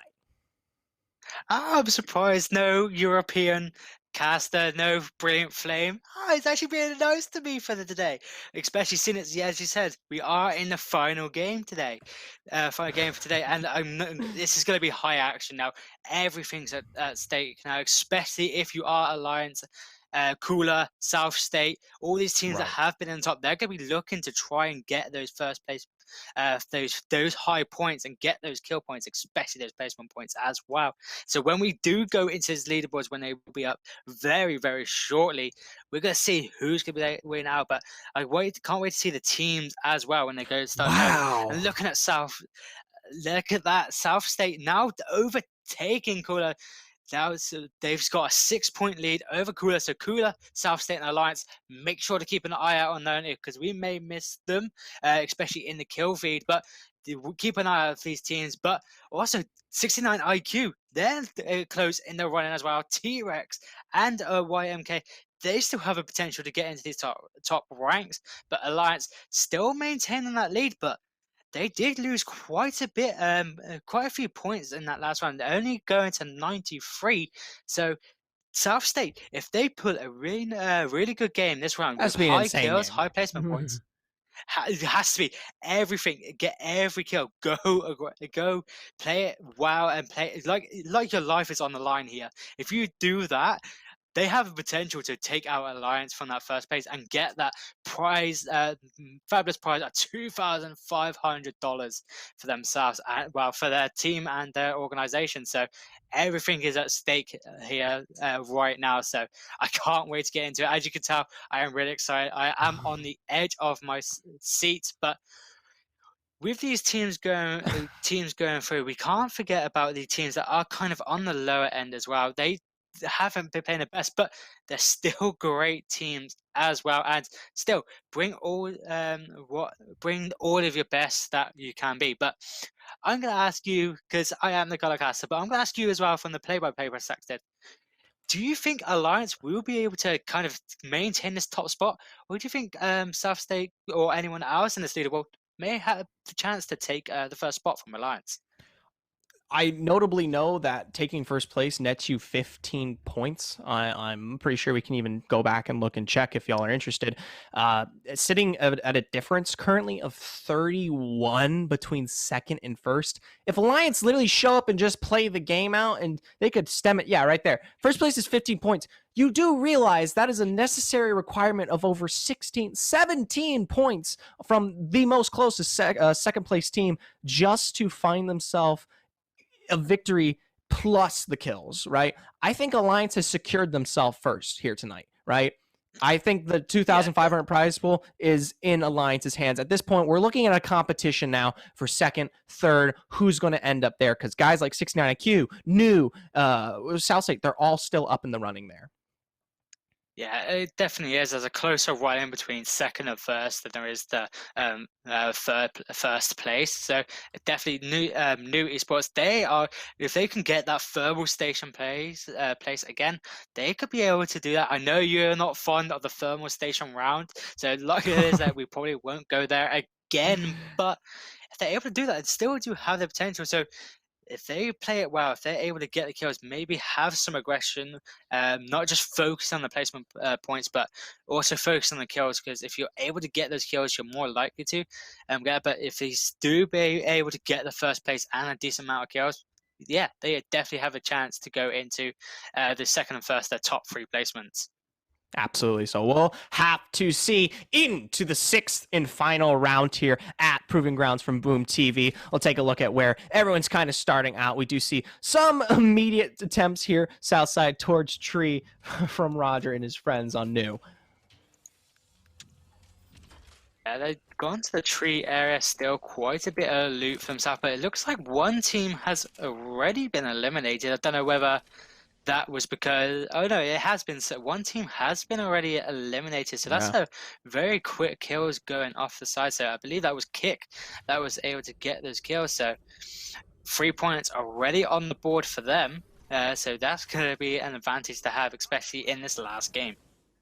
Right, absolutely play around that. They're already looking very aggressive on the push as they continue their move to Skyhook, of all places, finally getting a bit more of a northern kind of circle. It feels like everything has centered around Dome and Thermal and Sorting Factory and Harvester. So maybe we'll get to see places like Epicenter this time around. Yeah, it does seem like it seems to be getting very hot in here when they're going down to the southern end, but it seems to be getting a bit chillier as you kind of like to have, especially going near the epicenter can be a bit cold around that area. But now, as we do move over to the cooler side, names, references there, but the train yards and Cooler, they seem to be wanting to make their territory very quick on this side of the map. Getting a little bit of deja vu from game one. Cooler making a return to the trains. Choo-choos happen to be my favorite. I prefer Thomas the Tank Engine, but either way, talking about tanks, a bit of the tank fight going on here as we do see aggression towards South. Haraka and the rest of the crew from Succubus may be in a poor position. If they want that second and third place, they can't go down right now. I'd say back off. Haraka doesn't even have a shield. Get out of there. Yeah, especially with that, but he does have the defensive bubble. But yeah, definitely getting out of that area and pushing back, because there's many other areas you can go if you wanted to. Like, there's so much time available for you, as we've seen previously. That Right. This first zone doesn't hurt as much, and they're gonna go to a different route. It's like, you know what, we're gonna go on the scenic route rather than going trying to take a shortcut. Yeah, they're heading straight over to Sorting Factory here, and hopefully they find something a little bit better that might stem the flow as it stands right now. But you do have 303 making the move as well. They want to make sure they take out Succubus now before they have any chance to go further into this game. Yeah, and it's interesting to see that seeing 303 able to kind of be in this game for longer than about, what, 2-3 minutes, because they're normally out. Yeah. Guys are work this time. But it's good to see them now that they're actually able to gain some decent loot for themselves, having these armor, having the weapons necessary. Not necessarily the best on the armor front, but R99 with a digital threat and a level 4 mag, they have got quite a good few resources for themselves.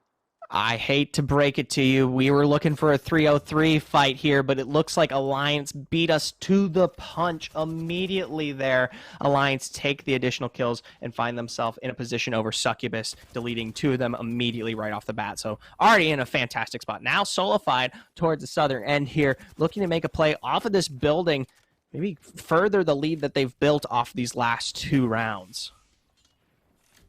Yeah, exactly. It is, and using the Volt SMG, one of the newer weapons to come into the game, and a really good weapon. It has its benefit, it has its drawbacks, but yeah, I didn't say the newest, I said the newer, but yeah, it definitely is, and especially going up now with Kesha, Postkill, and the other team members of New Esports. They aren't going to allow this to go easy for Solified. No, New is doing a great job pressuring out. Postkill notably, once again on the Caustic. The Gas doing so much work to make sure that they can't go deeper and deeper. Kashera's already down. Now the response as Roger tries to go in and finish this one off as well. Deep into the back, they're trying to get deep, and the punch doesn't quite come through. And finally, they find the successful take here as they delete the team. Oh, wow. Yeah. Oh no, that is her. I was about to say that's a third party from YMK. Yeah. YMK. I was looking on the kill board because I saw that Alliance was going up against 69 OK, and I completely missed. But yeah, YMK, they went on the third part. They heard the commotion and was like, you know what, we're gonna get a few kills for ourselves.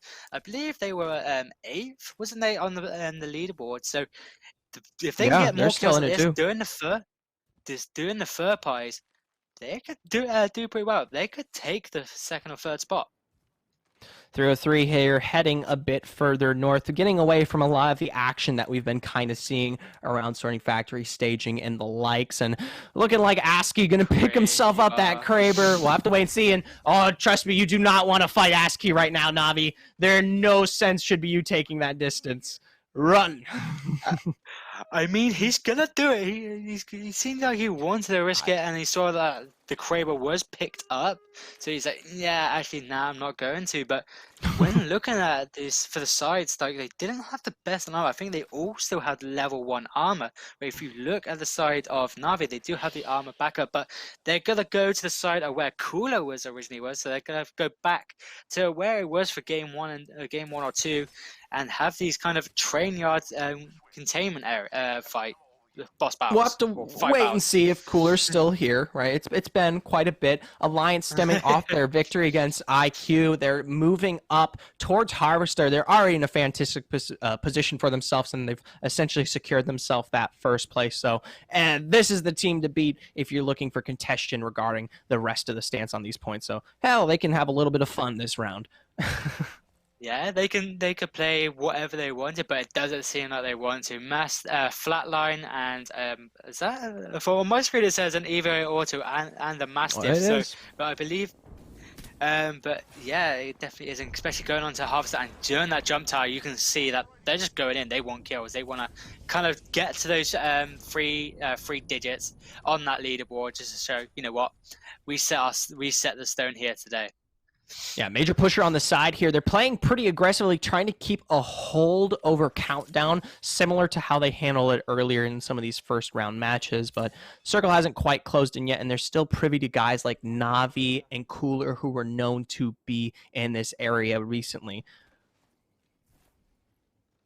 Yeah, and it does look like this area, it seems to be kind of similar as to what we saw earlier, but it's no Furbo Station finish, but to the tree area definitely in play here. And Lava Fisher as well, but 69 IQ. Oh my gosh. He's trying. He's trying. He still has the chance to do it, and if he's able to do it, bring back his team members. He's gonna be weak on loot just because we know that teams already went to tree, so he's gonna be pricking up the scraps. But now, as we go over to major pushes, they're still maintaining this battle.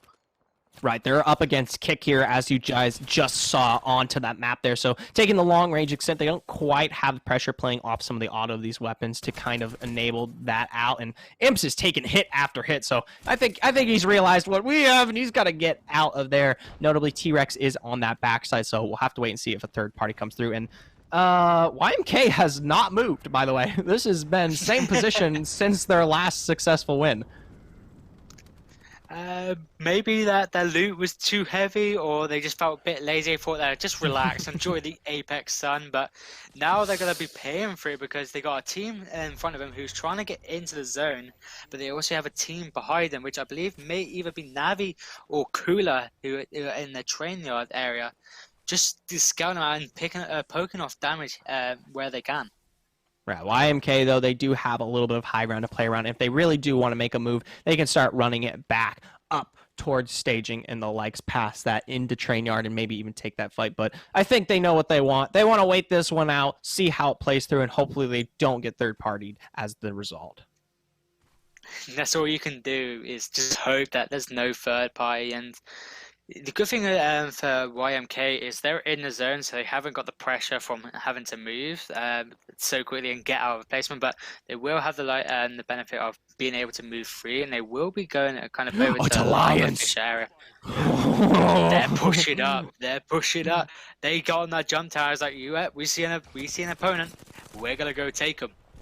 Right, straight in the building immediately. They're going to be taking through on the side YMK. The fight to the fight. The Death Totem is down to keep themselves alive in the front, but they're still taking the chunks out. Ooh, Alliance underneath. This Rug is on the side here. He doesn't quite find the kills he needs, but he's ready to make it work for himself. He gets the drop onto IPN. He turns it around, gets it over onto Vave. Alliance, they might be in a better position, but it's not going to end well. Now on the side, Sonya still has it. Yeah, they find it. They find the kill. They won that mirror match because they were running the same composition. But now, as you spoke about earlier, they hoped to pray that there wasn't There's no Obey. third party, but the third party has come away and Obey Oh, finish him off. But there's now also back. Safely as well. Right, yeah, Obey came out on that Safe- completely on top. But yeah, no, Safely, like you said, also there too. They'll take that one through. Back though, over on the side to Kick here. They're still taking complete control of Countdown. We saw the removal here. I'm a little bit lost on who was. I believe it was Major Pushers that had to escape from this area. So Kick now taking complete control. Yeah, maintaining Oh, this Kaiser. area, and they have a good. What the- Yeah. Ooh, Kaiser University there in the zone. Like maybe they're, I don't know, but they do still have a team. It seems like it was in a fight and engagement, and Stillwater did manage to go down. And the fight is still going on. They can't seem to get their foot in towards the free area of the zone. And At this South is State. Swansea. South State, yeah, they want these Yeah. kills. They got these kills on the edges, and they aren't going to allow them to come in. No, I think it's all but done for them at this point. Bronzy is down, and his respawn actually officially has timed out. So they're going to make Kaiser pay for the trouble that they've caused them here. They already take down through with Lolo, and Pride and Mercy are in a perfectly fine spot to make this work for them. And honestly, if they continue this kind of lead, they might push themselves to extend to what could be a further second or third spot. Yeah, they definitely can. 2 kills currently on for Mercy, so they definitely have that. And the more kills they can get, the better it would be, of course. And especially with that loot, all purple armor. They did lose 1 member. I'm not too sure how they lose it. They're probably maybe in one of the fights very early on. But it was still 2 members left, and they do have the Gibraltar and the Wave, so still 2 very great characters to have, and they still do have the potential to kind of win this game, especially having that bubble for the Gibraltar and using that Wave Ball. All right, and they're eventually going to run into the likes of Jory and Bark down here over towards the side out of Lava Fissure in between staging. So we'll have to wait and see. It looks like I'm curious who that might be. That was it Safely on the side there. That definitely, I believe. Yeah, Safely. So that yeah. could be them down in that bottom area. Oh no, it's 69 IQ. Oh. Wow, Smeg actually managed to pull off the revives. He did it. He was able to bring it back, and now he's gonna go. They're gonna go into the fight of having going up against, as you said, Safely, who's just on the other side, and whoever's down at the bottom here, they're gonna kind of have this battle, which is Obey. As they're moving over to the side of Safely. Yeah, Safely on the back end here. They're getting in a very northern position to play around, but Rabe is already taken out here to begin with. Now Mimoon 0-0. They've got to play the rest of this one out. 69 IQ here's the shots, and they are a-coming. They want to finish this one out, playing off the third party, and hopefully get Tycoon and Slayers in a better spot in terms of itemization. Yeah, definitely can be. I'm looking at the kill feed as well, but Obey, they aren't necessarily that. They've been able to use the resources they have, and now they've noticed the push coming up from 69 IQ. But there is a triple take in play for 69 IQ, so it seems to be they're going after a different fight here and not the one against Obey. Not quite. They're still waiting. They're looking to third party this one out, but if they don't spot out Obey, I could see a collapse in their likely future as they target out Safely and Navi towards this higher end side. And 69 IQ, they're doing the same thing. They've got their triple take Tycoon. They're just waiting. Oh, but Obey spots them.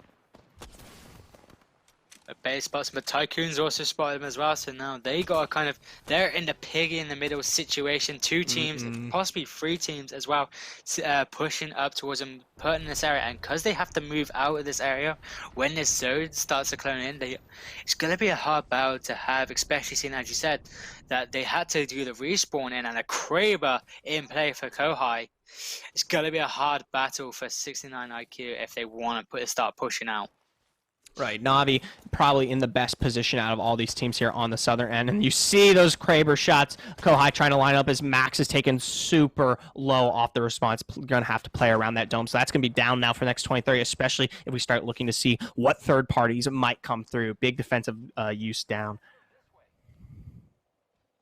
And this area that they're currently in so far is the whoever can have this high ground, because there's so much different, so many different levels, especially looking down and towards the area where 69 IQ currently is and safely in those other teams.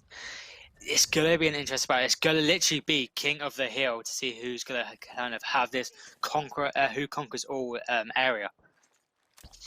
We'll have to wait and see. It looks like Kohai is going to be setting something up as they look to strafe this one out a bit further towards Lava Fisher. I think they're going to try to get the drop on them over the bridge.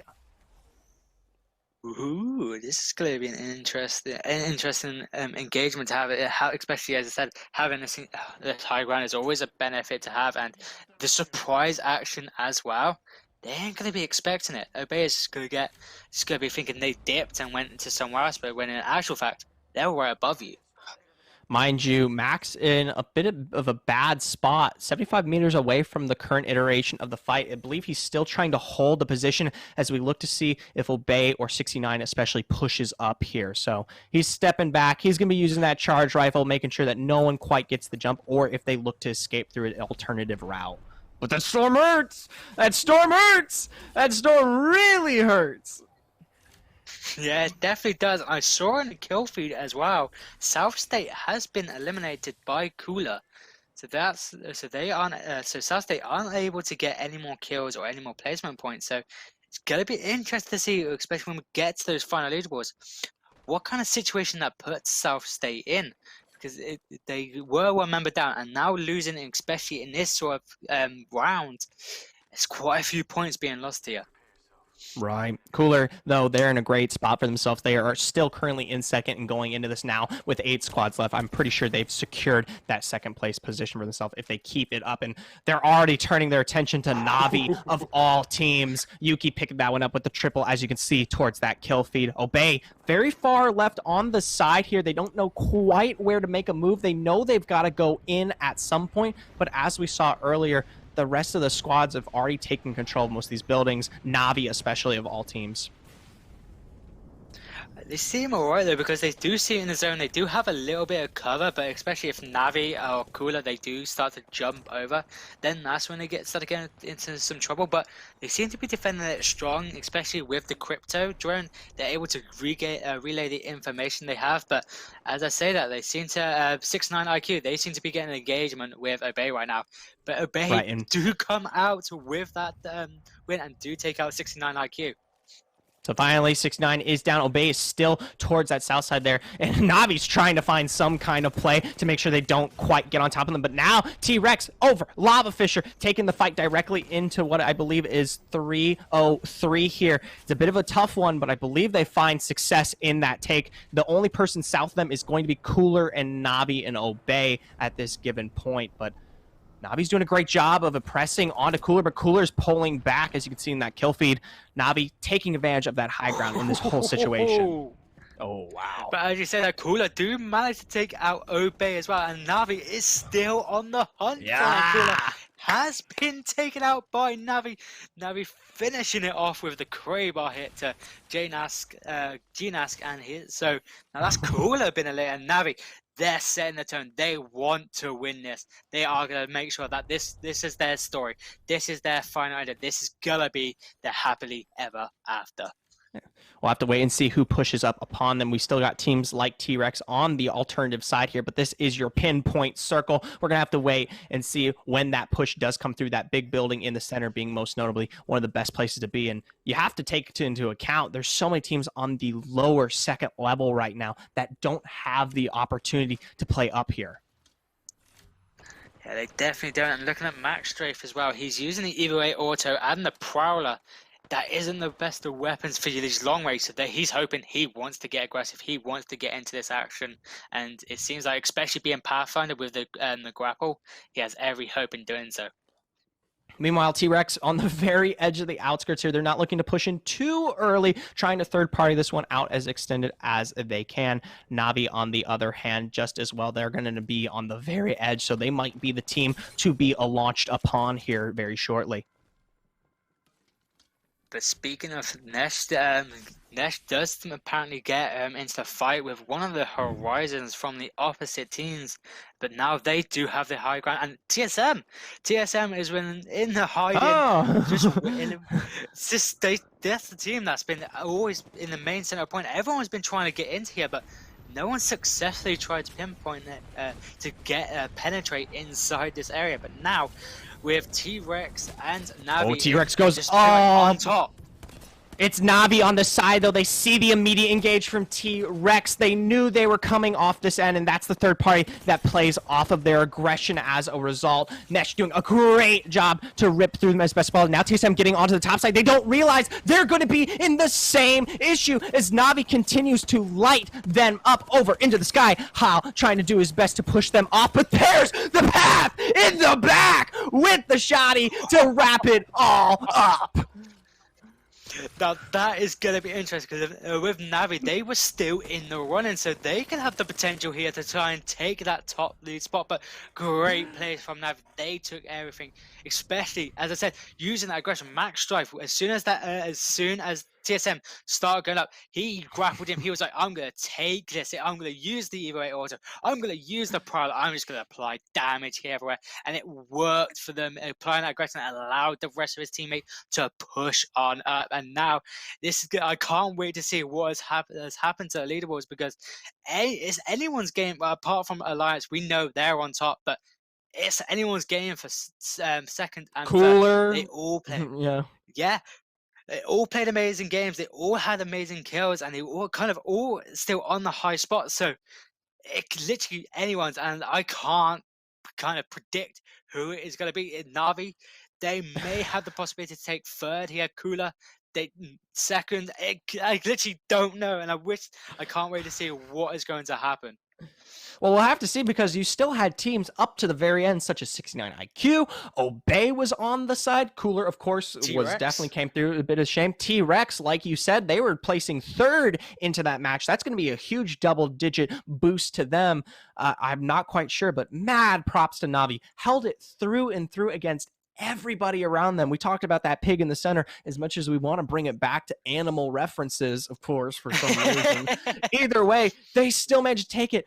TSM and T-Rex had no clue, apparently, and they come out onto the top thinking, you know what? High ground's the advantage. I'm going to be the Obi-Wan here into the Anakin. And it just absolutely did not go their way. Lit up, like you said, and then the aggression from Max Strafe as he comes through there into the back with the zippy and goes bow and takes through TSM as well as T-Rex. Madly impressive. Yeah, but overall, this whole tournament today, all teams have played their best. So many moments today, especially with the Kills Alliance, we have to give it to them.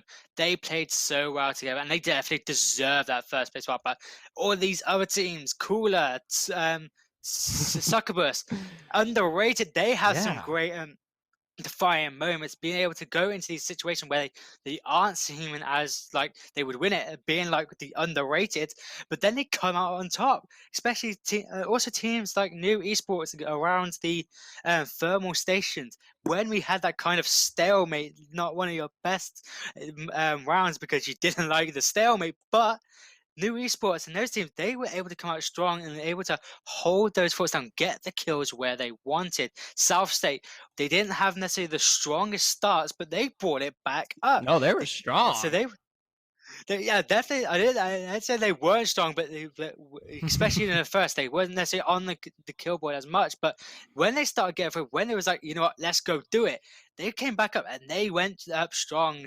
All of these teams, 69 IQ, T-Rex, Kicks, Obey Alliance, Underrated, Succubus, all great teams. And I can't wait to see what they are going to be like in Season 2.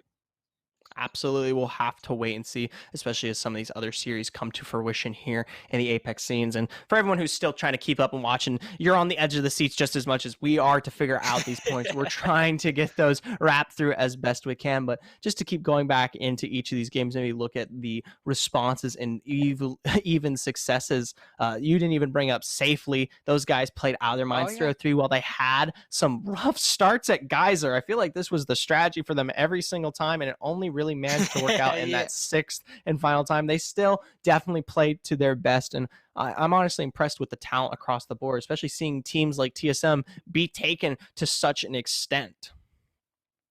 Yeah, hiding away. They had their highlights, especially during that last one. Like, we didn't even know they were in there, but then when we went into that, it was a surprise that TSM, they were just hidden away and they was taking points where they could, having a distraction because everyone was centered on it. They wanted to get into it because they knew it was a safe space, but the TSM was like, no, you're not allowed in, you're not coming in, and it was a great place from the side at TSM. And yeah, definitely, I forgot about safety, but so many teams that did play out great today. It's just like hard to name them all, but each and every player, no matter where you play, congratulations to all of you. You all played well, and I can't wait to see what you do in for season 2. Right. And I think we're going to throw to a little bit of a break here so that the officials can actually get the points into a reasonable situation. So we're going to be right back as we make our way to our final ebbs and flows of this broadcast.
And gentlemen, we've officially got the final leaderboard to take a look at here as we look and see how these two, drum roll.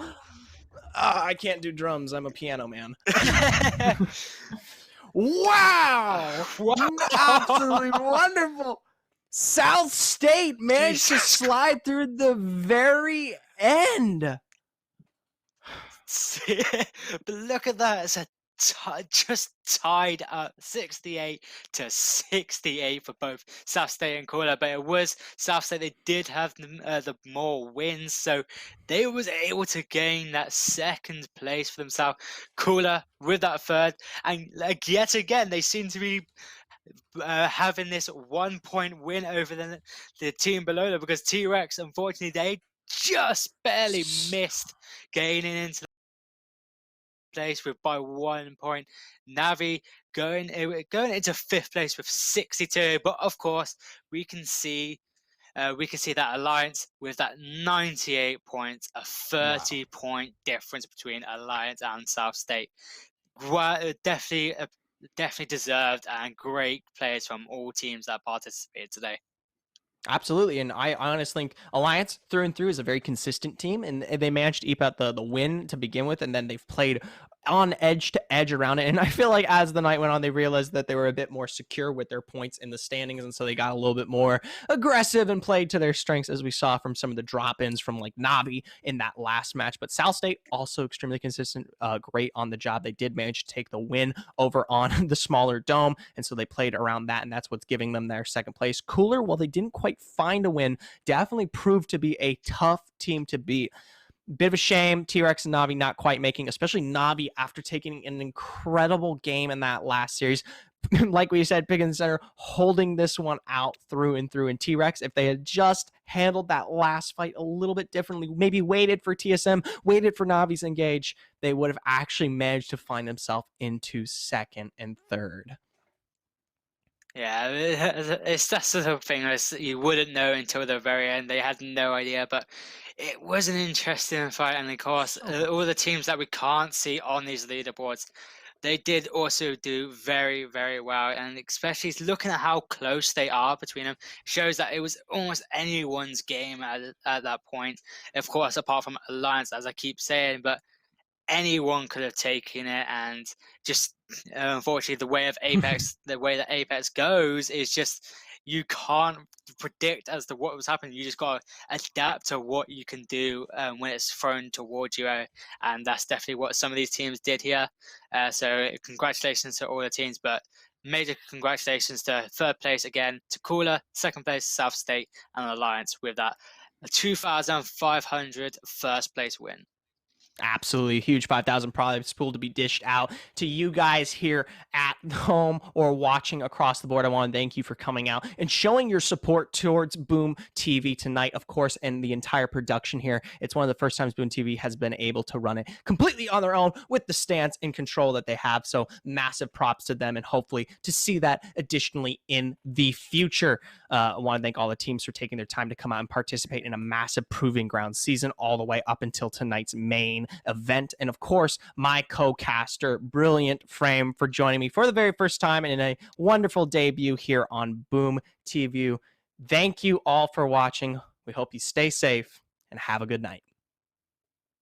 Good night, everybody.